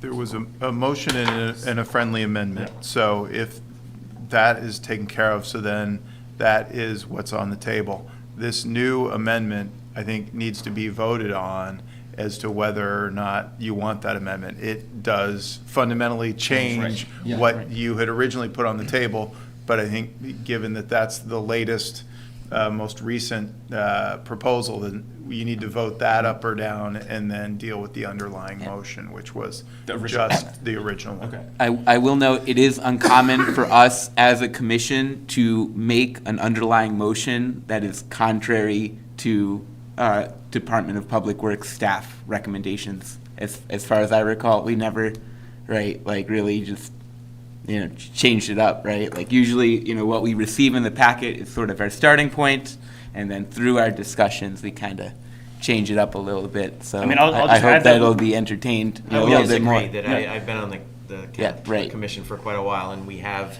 changed part and parcel to some of the recommendations based on the feedback, not only from the public, but from other commissioners. So based on the feedback tonight, that's why I made the existing first motion and accepted the friendly amendment. And I'm okay with that. I guess procedurally, it's still a question. If we vote on that, and let's just say, yes, we approve the first number, but not the second number on this, the staff's recommendation, can we take up the second one as a motion? Yeah, I have the same question, yeah. Yeah. I think it sounds like we would be voting on the first motion and second because it was Right. friendly. And let's just say we do that. Yeah. And then whatever the outcome is, Yeah. yes or no. Okay. And then if a commissioner wants, as it seems For the second item. that we want the second item to also come up, then we can vote on that. In Could a I- weird way, it'll be separate. Could I ask staff a question Yep. before we go forward? So,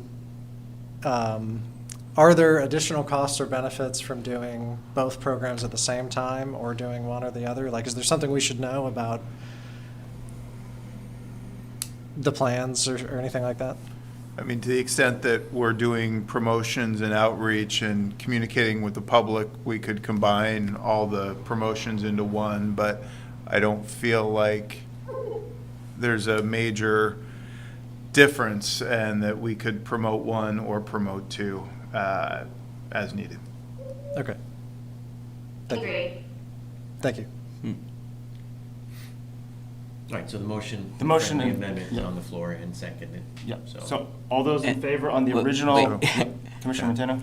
So the amendment that I made was not seconded by any. It was not accepted yet. It was not, right, but typically, right, there's an amendment, right? So- And then the motion Right. underlying, right? The way I understand Robert's Rules of Order is that we now have a second amendment, and that either gets a second and then is acted on first, or if Okay. it doesn't get seconded, it dies and you're Gotcha. back to the Okay. underlying So motion. is there a second from other commissioners on the amendment that Commissioner Montano provided earlier? Can I say no, but I would want to vote on it separately after this first part? You can say no, then the amendment dies. If And we the go back to the underlying original. motion dies, then there's an opportunity for a new motion that could be brought forward at that time. Well, but a new motion could be brought forward even if we pass this motion we're currently talking about, right? Like, there's nothing stopping a second motion, correct? Well, if you've passed a motion on how to move forward with a certain promotion, then having two approved motions that are at conflict with each other. No, that not, assuming they're not conflicting, assuming one is Okay. we do promotion A, the other is Okay. we do promotion B, Right. together it's A and B, Okay. was my thought.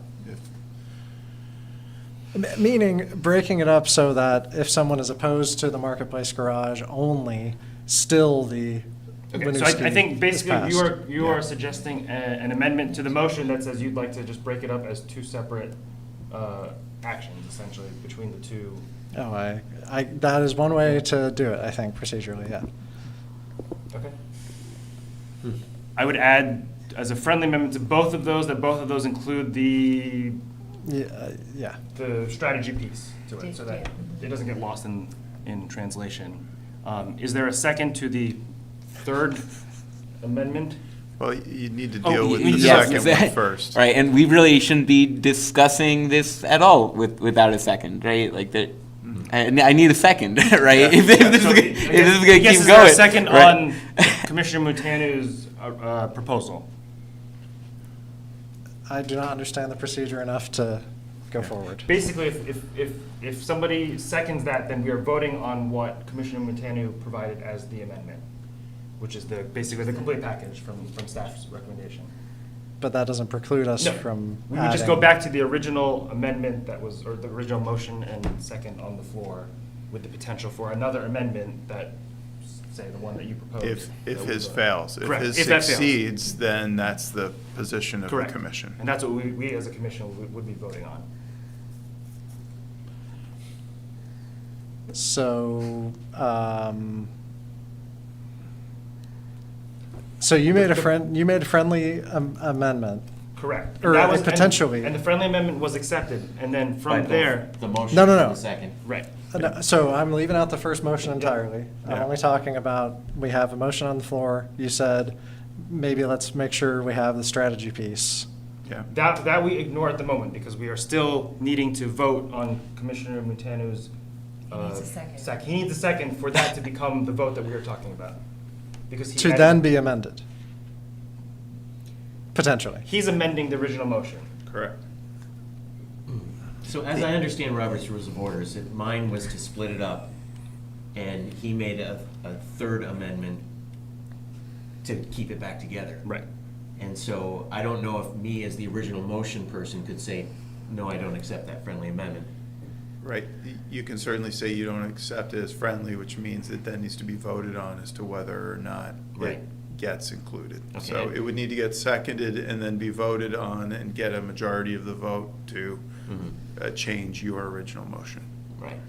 So I guess we're back to the. We're back to we need a second for Commissioner Montano's amendment. I am not hearing any no, yes, no, yes, no, yes, no. Okay, no for myself. So that motion on the floor doesn't carry, or the Right. amendment doesn't carry. There is the original motion and second with the friendly amendment that was accepted by the motioner and the seconder on the table. And to just summarize it as best I understood it, was to approve the staff recommendation for 2 hours free at the Main and Winooski surface lot through Thanksgiving, and include data reports to the commission, including a discussion of strategy on how to get user perceptions on the effectiveness of this promotion. The effectiveness and sort of the desires, I would say, of what, how folks navigate the city. Okay. And that was Monday through Saturday, right? Yes. Yes. Yes. Correct. I will say that is one thing I like about that aspect, right? It is essentially consistent. free all of the time, and perhaps if we do take this up at a future meeting, right, as a condition, right, in that area change, maybe we could look to expand or make further changes. But I'm okay with how we're moving forward here.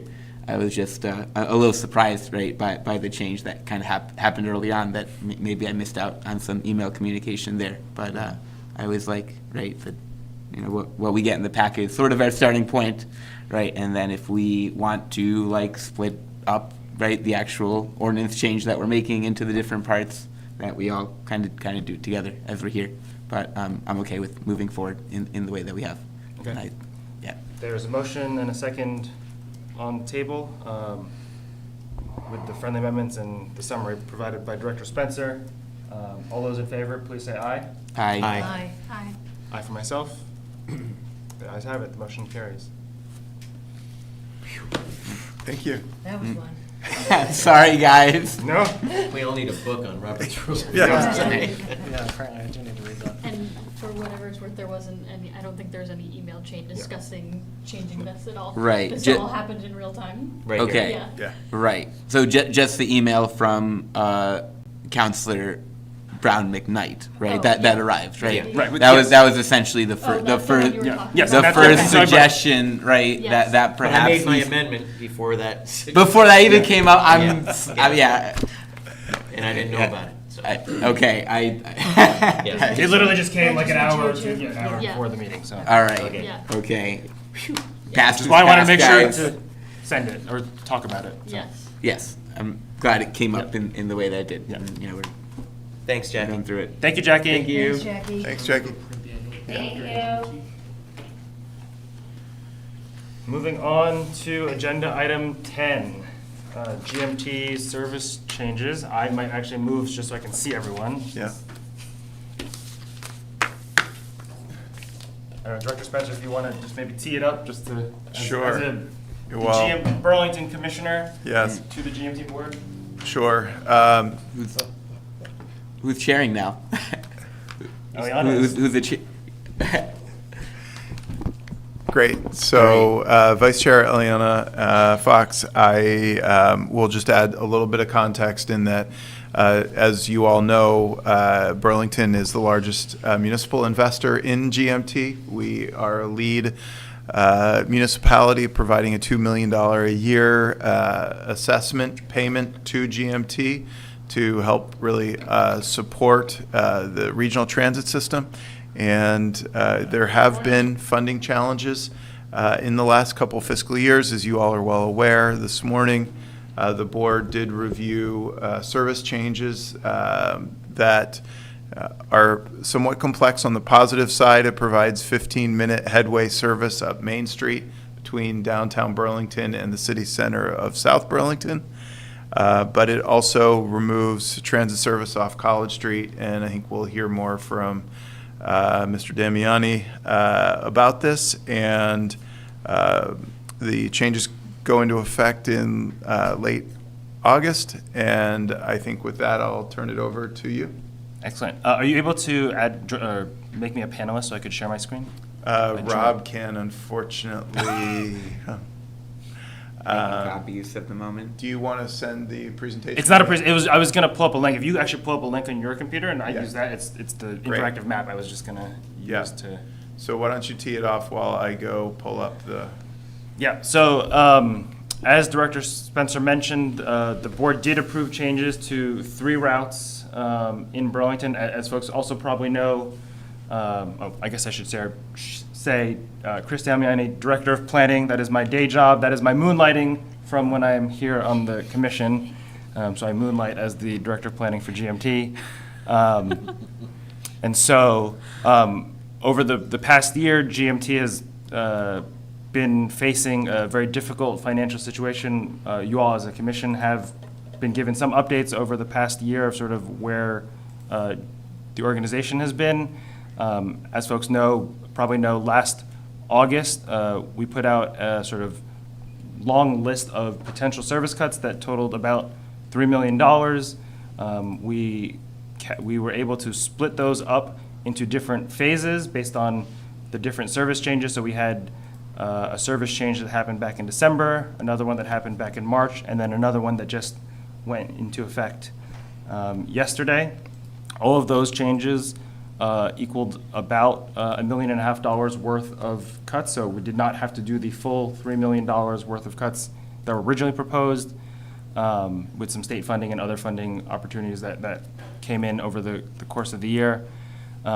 This other change was something that was identified as part of that larger list, but was sort of refined over the past 5 or 6 months as we've gotten some more information from a bunch of different partners. And so the changes that we're outlining here are, I'll start with the easy one. We don't really need a map for it. The first change that the board approved today is to the number 9 Winooski route. That route operates every 30 minutes from the downtown transit center through the Old North End through Winooski. It operates Monday to Saturday. The change that the board approved there is we've heard for a long time from the community that particularly Winooski residents want more direct access to grocery shopping. And so with this routing change, we would be servicing the Shaws in Colchester on the other side of the interstate via Upper Mountain View Drive. And so this change provides routing up to there. We are also shifting some of the routing. Right now, the bus goes northbound on Main Street, and similar to Burlington, the city of Winooski is also going some transformational changes to their Main Street and really creating transit-oriented development that we currently have here and other communities in the area are also working towards. And so with this change, this would move the bus when it's coming back southbound on Main Street in Winooski, so providing bidirectional service there. There was one very small neighborhood that we are adjusting 1 or 2 blocks just to help with the timing of that particular route. But overall, this is mostly a routing change and a relatively cost-neutral change for the organization with some back-end operational items. So this is really, one of those things that folks talk about. Plans sit on a shelf and don't really happen, and GMT really wants to try and provide some positive in a time where we as an organization are constricting. So that is the first change on the number 9. That change will not happen in August like the other 2 changes that I'm going to talk about. The number 9 change will happen at some point in the winter, partially because of the construction on Main Street in Winooski, and partially because of another large transformational project, which is the exit 16 diverging diamond interchange. And so we are waiting on some traffic control plans from the state on how to best navigate that. So that's a change on number 9. The other change is to routes 1 and 11. So as folks may or may not know, the Route 1 is one of our most high ridership routes. It connects downtown Burlington to South Burlington through the U-Mall and then out to Williston. That route runs about every 20 minutes for most of the day with less frequent service in the evenings. And then the number 11 airport route connects the transit center, the waterfront, up College Street, to the UVM Medical Center, to portions of South Burlington, to the airport and other neighborhoods in South Burlington. And so one of the things through the changes that we're talking about are, let's see if, oh, there we go. Thank you, Chapin. If you could go down to the interactive map, that link just above the PDF. Yeah.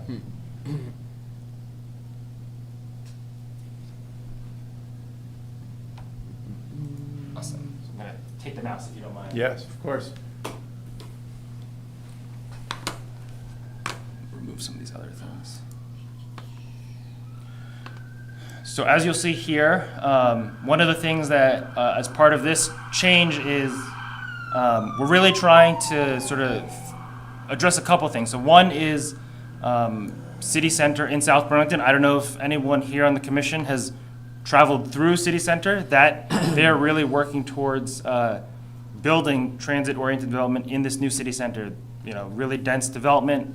The other piece I'll add is that development is primarily housing for UVM staff, faculty, and students, and UVM Medical Center staff. So one thing I'll highlight there is there's a lot of difficult things when thinking about transportation planning, and one of them is where do people begin and end their trip? For this particular development, this is one of the, I'll say, easiest ways to answer that question. We know exactly where they're going. They were going 1.5 miles up the road into Burlington. And so in order to make some of these, and I guess I'll add, UVM and the Medical Center both operate their own transportation system for their representative organizations. The City of South Burlington, and I think as we've talked about this at a board level at GMT, have made it, the City of South Burlington really made it clear they don't want to see 3 different transportation providers traveling through their downtown and really want to push folks to GMT for the service. And so in the fiscally constrained environment that we're talking about, one of the things that we're looking at is how do we think about our service and our adjuster service in this current time to sort of meet that need, because this is sort of pivotal. A lot of those developments are either currently open or opening within the next 6 to 10 months. And so we really want to sort of get the cart before the horse and get that transit service in for the 1,200 folks or so that are moving into South Burlington City Center. And so to do that, we're really trying to think about our service less on the routes themselves and sort of the corridors that our buses need to travel. And so to do that, we are adjusting a couple things. So one is the number 11, which was historically traveled along College Street. As part of the general service reductions, we are asking folks to walk a little bit further to our service as GMT is unfortunately constricting its service. And so what that means is for folks in Burlington who need to, say, get to the medical center, there are two three major options that we want to highlight. One is this new routing of the 1 and 11 up Main Street and getting off at the UVM stop at the top of the hill and using the excellent pedestrian network that's over there to connect to the hospital. The other more direct option is, and I unfortunately can't turn it on, is the number 2, which operates every 20 minutes. It's one of our highest frequency routes, highest ridership routes. That does provide direct access to the front door of the UVM Medical Center. And so if folks need to get to the hospital with direct door-to-door access, that is the other option. And then the third is there is paratransit service for folks with mobility challenges that can also provide that door-to-door service.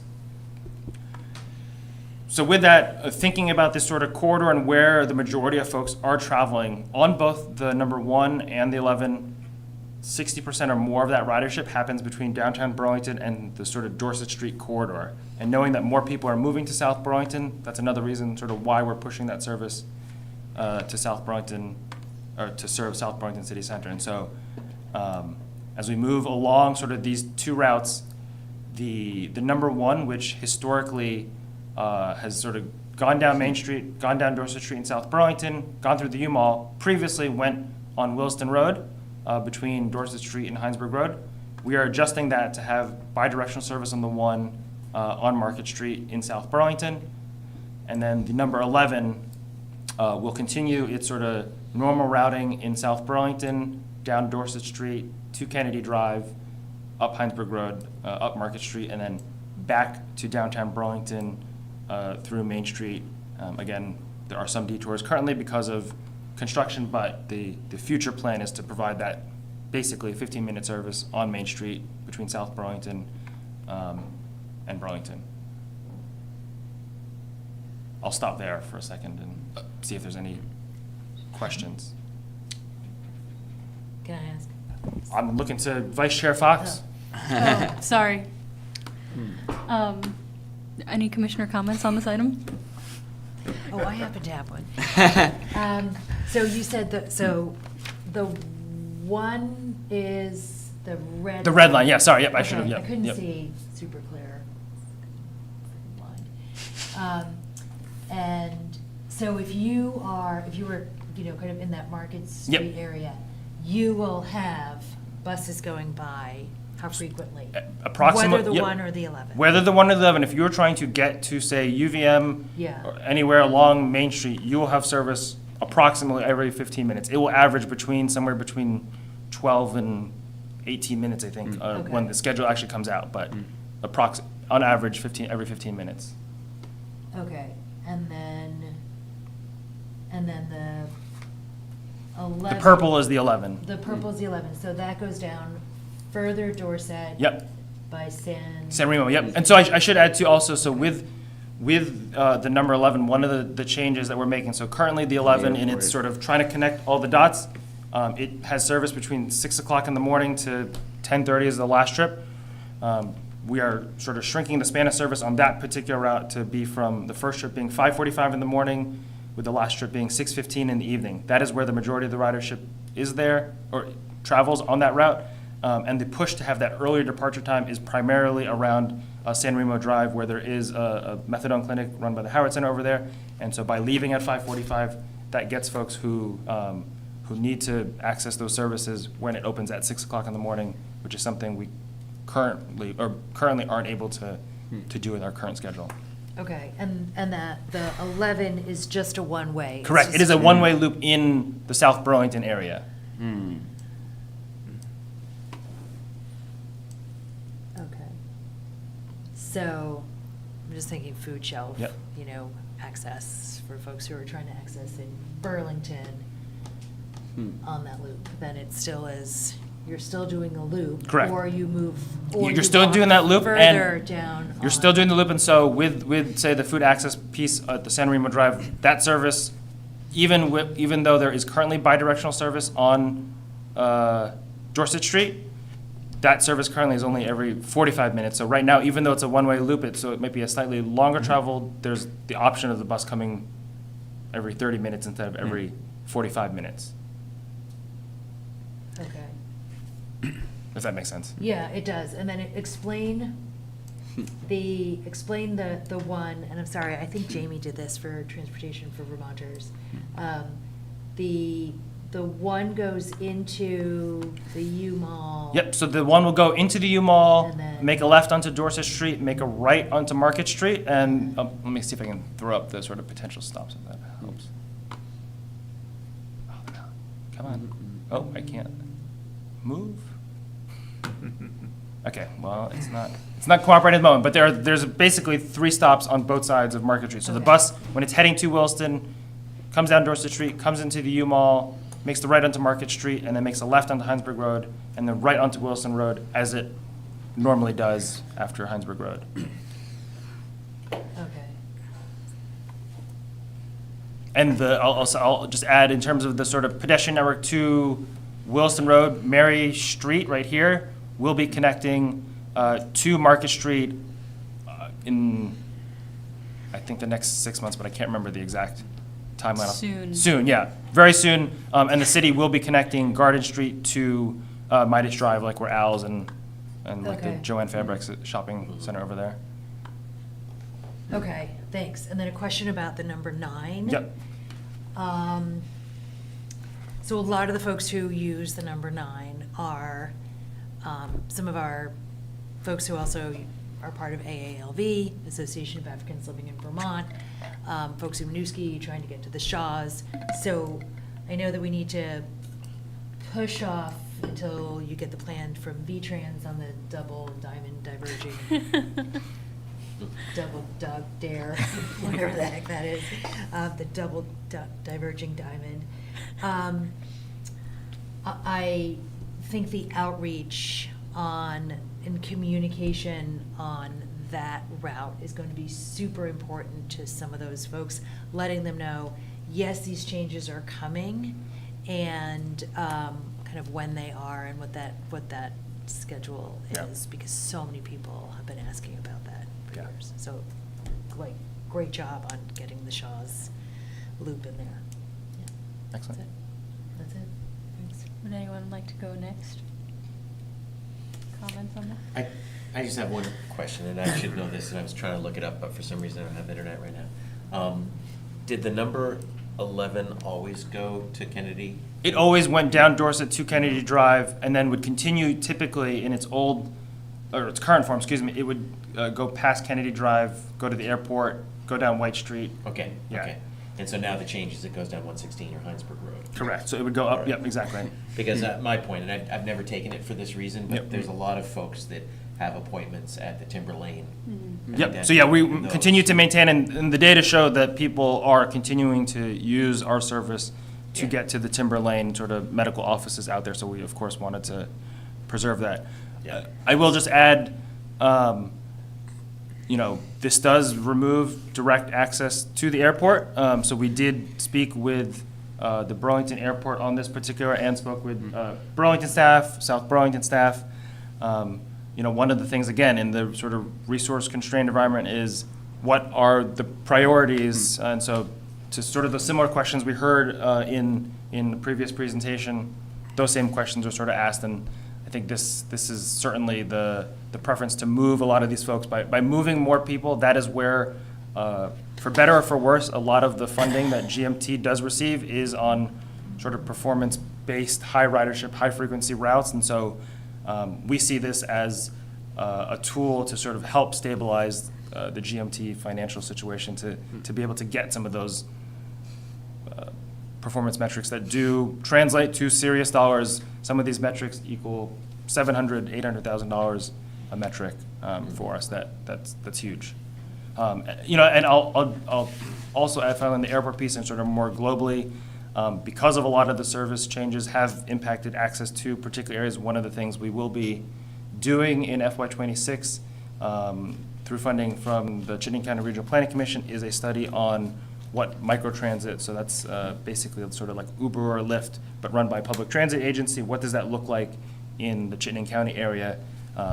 With one of the goals is how much does it cost? B, how does it help serve some of these areas that maybe traditional fixed route service isn't the right option? That was it for me. Great. Oh boy, there's a lot of I like about this, and there's a lot that we're constrained, right? I don't like that I have to not like it. I guess. Yeah. What do I really go for? Yeah, it kind of sucks that the airport service is the one that had to go, but kind of the inconvenient part there was the 45-minute headways. I didn't like having to keep that schedule in my head, especially as I was moving between campus. It's like, one of the things too is the a majority of the air travel happens at 6 o'clock, or the flights leave at 6 o'clock in the morning. TSA tells you need to get there 2 hours before. Our service currently does not service it at that time. And so as part of the conversation with the airport, we have requested and gotten most of the data that we need to sort of do a more robust analysis. So they gave us a lot of information around when flights are leaving and how many seats are on those particular flights.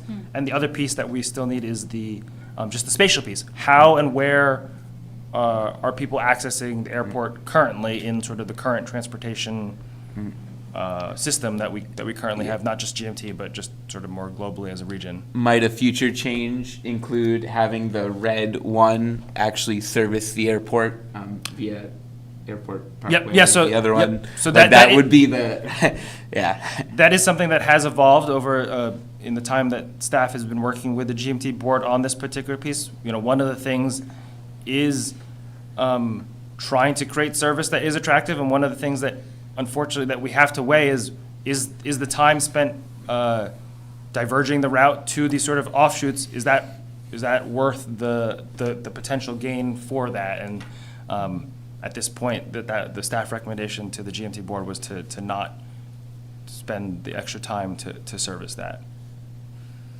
Nice. Partially in order to help maintain the headways, the high frequency that we're trying to achieve between South Burlington and Main Street. So I certainly agree. It is very difficult decisions and trade-offs that everyone has to make for this. Yeah, seems like lemons, but there's some lemonade, right? Yeah, this this is going to be the sort of proof is in the pudding. This is we hope to use this as an example as all communities in our regional transportation network are focusing on housing and having that housing be near transit. Yeah, 15-minute headways on Main Street, also very nice.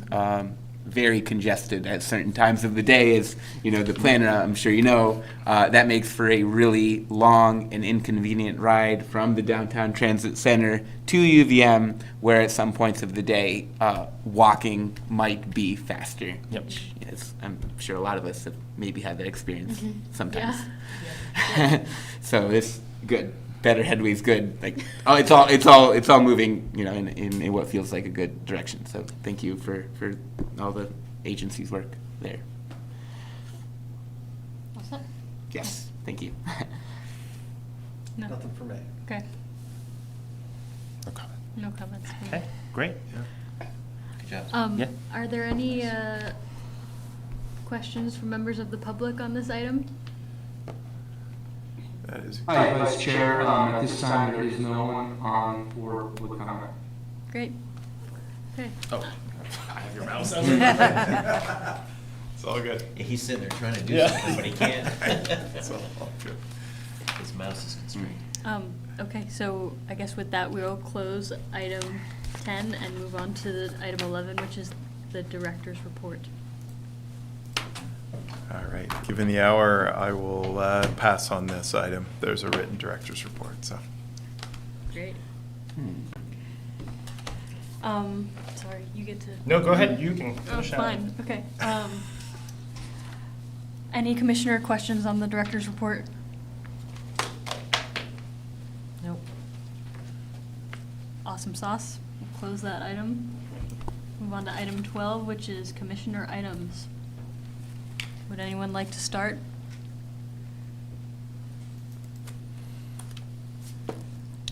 I don't have any. I do have a brief question concerning the Marketplace Garage. I think it was 2022, so now 3 years ago, that we, had a role in approving some improvements to the garage that might, extend its lifespan by 5 or 10 years. Seeing that now about 3 years has passed, I was wondering if there might be any future updates about the plans for that site, and really the future of that garage, since it seems to be coming up again and again in people's minds in different ways. Yeah, we can bring that up at a future meeting there. The quick headline is that if we continue to do the maintenance, that there is a path, the engineering team that has evaluated it to continue for another 10 or 15 years of service. That said, the administration is in a very early stage of looking at a combined public safety facility, and one of the potential locations for siting that facility downtown could be the Marketplace Garage parcel. So that will continue to be evaluated at a high level. At this point, we are continuing to do the maintenance and see another 10 to 15 years of service at the facility. All right, I look forward to seeing that on the commission agenda at just the right time. Thank you, guys. Does anyone want to go next? I've seen something. So you may have seen the email from Counselor Litwin, sorry, about concerns about Plattsburgh Avenue traffic calming request and crash data. And I did speak with him on Friday about, that I would bring this up, even though I know that, that you were included on that email. And in particular, kind of the steps that we can better communicate about how to get in the queue for traffic calming. Is it just see, click, fix, or is it going onto our website? So just making sure that we're communicating clearly, and I'm sure you've been in contact, or he's been in contact with you. Yes. So to bring that up. And then another issue, the east-west bike lanes in Burlington are always suffering. I know College Street is due to be paved on the Yep. chunked up craters of between Union and Willard, with increased vehicular traffic as a result of detours from Main Street. The lovely uphill ride on College Street has become quite challenging for cyclists. One of our residents, who also happens to be related to me, communicated this to me in very clear terms. She is of voting age as well, so she wanted me to make sure that she wasn't just, that she was taken as seriously as possible. I thought you were talking about the other family member. No, the other family member, I'm sure he complains too. Sometimes I just tune that out. Still pay attention to this one. No, so, Isabel, was then, because she just biked everywhere, she actually had to jump on the sidewalk. I mean, I just feel like one of my people had to jump on the sidewalk, because so many cars are going up there. There's still a lot of bus traffic, which is usually slows things down.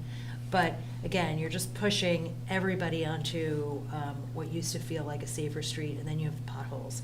So then we said, we'll go up Pearl Street. We live on this side of town. She's gonna go on the Beltline next.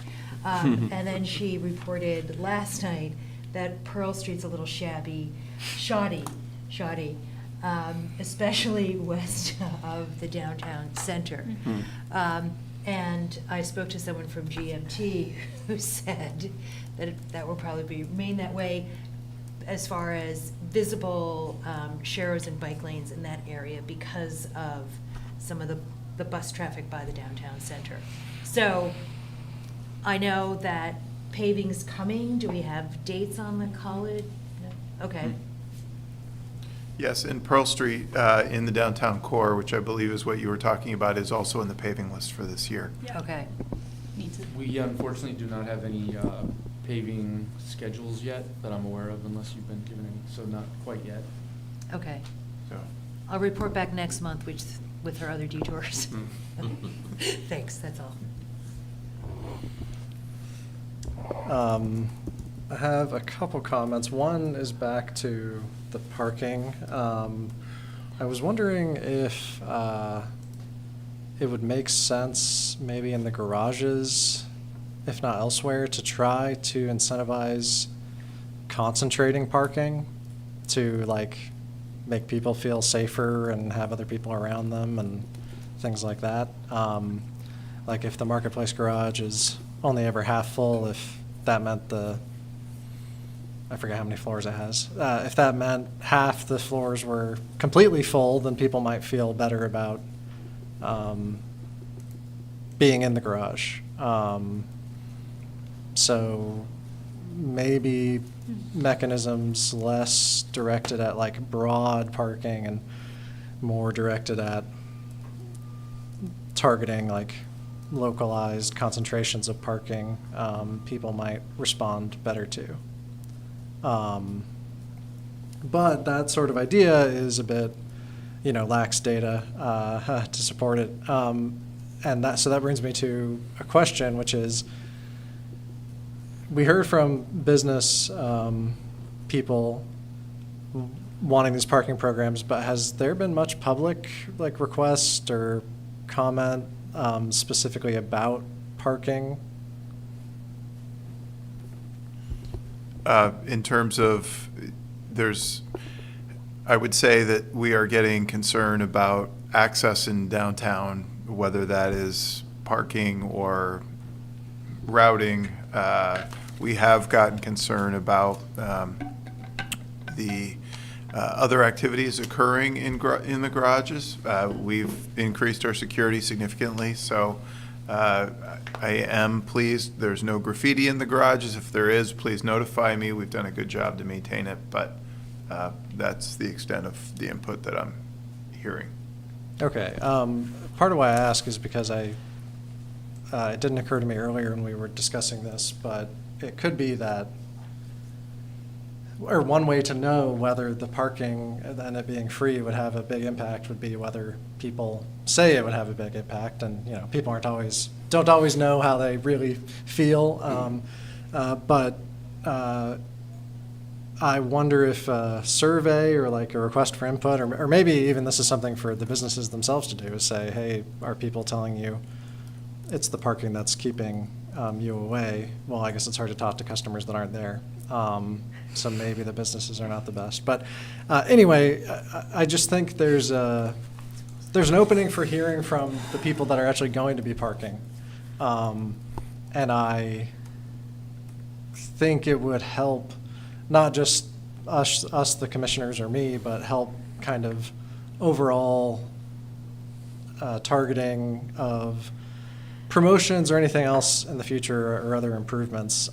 Because just speaking from my own experiences, it's been very rare that that the price of parking has been a deterrent for me going downtown, unless I'm like forced to park in a private lot like the FedEx office place, which is very frustrating. But other than that, I think the parking is very reasonably priced. So that's kind of another something I didn't mention before that has to do with like my thoughts on the parking, is that like if we were charging $15 an hour for parking, then I would have a very different feeling than the rates that are currently charged. So I guess I would recommend maybe public outreach about how parking and the price of parking is affecting them, and whether those kind of promotions would encourage them. Like if that's the missing piece, I guess is what I'm getting at. I could have jumped in earlier, so sorry. Oh, I'm sorry. No, of course. I would say that anecdotally, we hear at different levels from the business owners themselves and from many members of the public, very anecdotally, that parking availability, but also the price and the cost are barriers. And so I think, back to the parking conversation, reducing the friction might be part and parcel of what people are looking for in helping people come downtown. So we have heard anecdotally, again, from many members of the public on social media, things like that, and you have to weigh, is that an emotional response, or is that an actual thing that would be translated into practice? But during the construction outreach, we have heard from business owners that they feel like parking price, free parking can be a driver for them of additional customers. But more to come, for sure.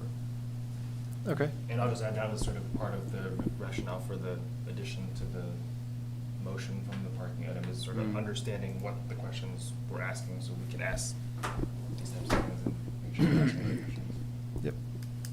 Yep. Yeah, I just wanted to point out that the customer side of it, I feel like hadn't been addressed as much in our conversation. And that's really the parties that would, are most using it. But that is all I had. Thank you. Can I Oh, yeah. renege and say that, because you said something that kind of resonated with me. When we first started all the revision of parking in Burlington, I was a part of the crew that went around to find out, because the public was saying, there's no parking where we need to go. It's difficult to find a place. And within one block, we found 1,300 empty spaces. And it's just because the convenience that the public sees is, if I want to go to, and I don't even know if it's still there, but Lululemon, I want to park near Lululemon. I don't want to park down on the other side of, the Hilton Garden Inn or something like that. So those are some of the challenges around the data that you get from the public. And I know many people that just say, parking is so difficult to find and it's so expensive. And I always find a space almost all the time where I want to park. But I will say that some of the private partnerships, or maybe they aren't even partnerships with Public Works. There's one in the old, is it Walgreens? I went down there for an event, and my kids had to park in that area, and it was $17 for an hour. And then I went during the marathon for an event, Privately owned. and it was dynamically priced. And my cousin who was with me said, I think it's $30 an hour. And it was. And it was just unbelievable, but it was literally the only space, because I went all the way up to the top of the garage, all the way back down. And so, I mean, there are some challenges with that, and I don't know what you can do, or if you can do anything. I guess I'm pointing it out. But I will say that the data, I think that Park Mobile might have a feature where you can ask for feedback from. Oh, okay. I've been out of it for long enough that I might not remember it exactly, but how was your parking experience? Might be something very simply asked. And not everybody will take the time to do it, and you'll get a bunch of people that'll just say, I didn't park where I wanted, so this is gonna be fire and brimstone for this, but there's gonna be some honest people that tell you. And you could get some good data from that, so, for what it's worth. My Yeah, parking thank you. experience is dwindling now. So, Thanks. I have one quick item. Director Spencer, I'm wondering if you could give like a really quick update on what's happening with bike share. Oh, God. Like, because there's something, I've seen some bikes pop up, but Yeah. even I don't really know what's going on, so. Yeah. Great. What we had decided this year is that we were going to take a year off. The last company did terminate operation in too short of a time for us to launch something in 2025. We had communicated that what we do is take this year as an opportunity to reevaluate what our needs are going forward, and to give a local operator who is interested in doing a automated bike rental system on the waterfront an opportunity to see whether they want to expand beyond just the waterfront and see how that operation went. So that, automated bike rental service is providing like 5 locations on the waterfront and maybe a couple downtown, and they are underway, and we'll be curious to see how that goes. Okay. Do you know how many bikes they're operating with? I don't, but we can certainly get an update from them when they're fully underway with their season.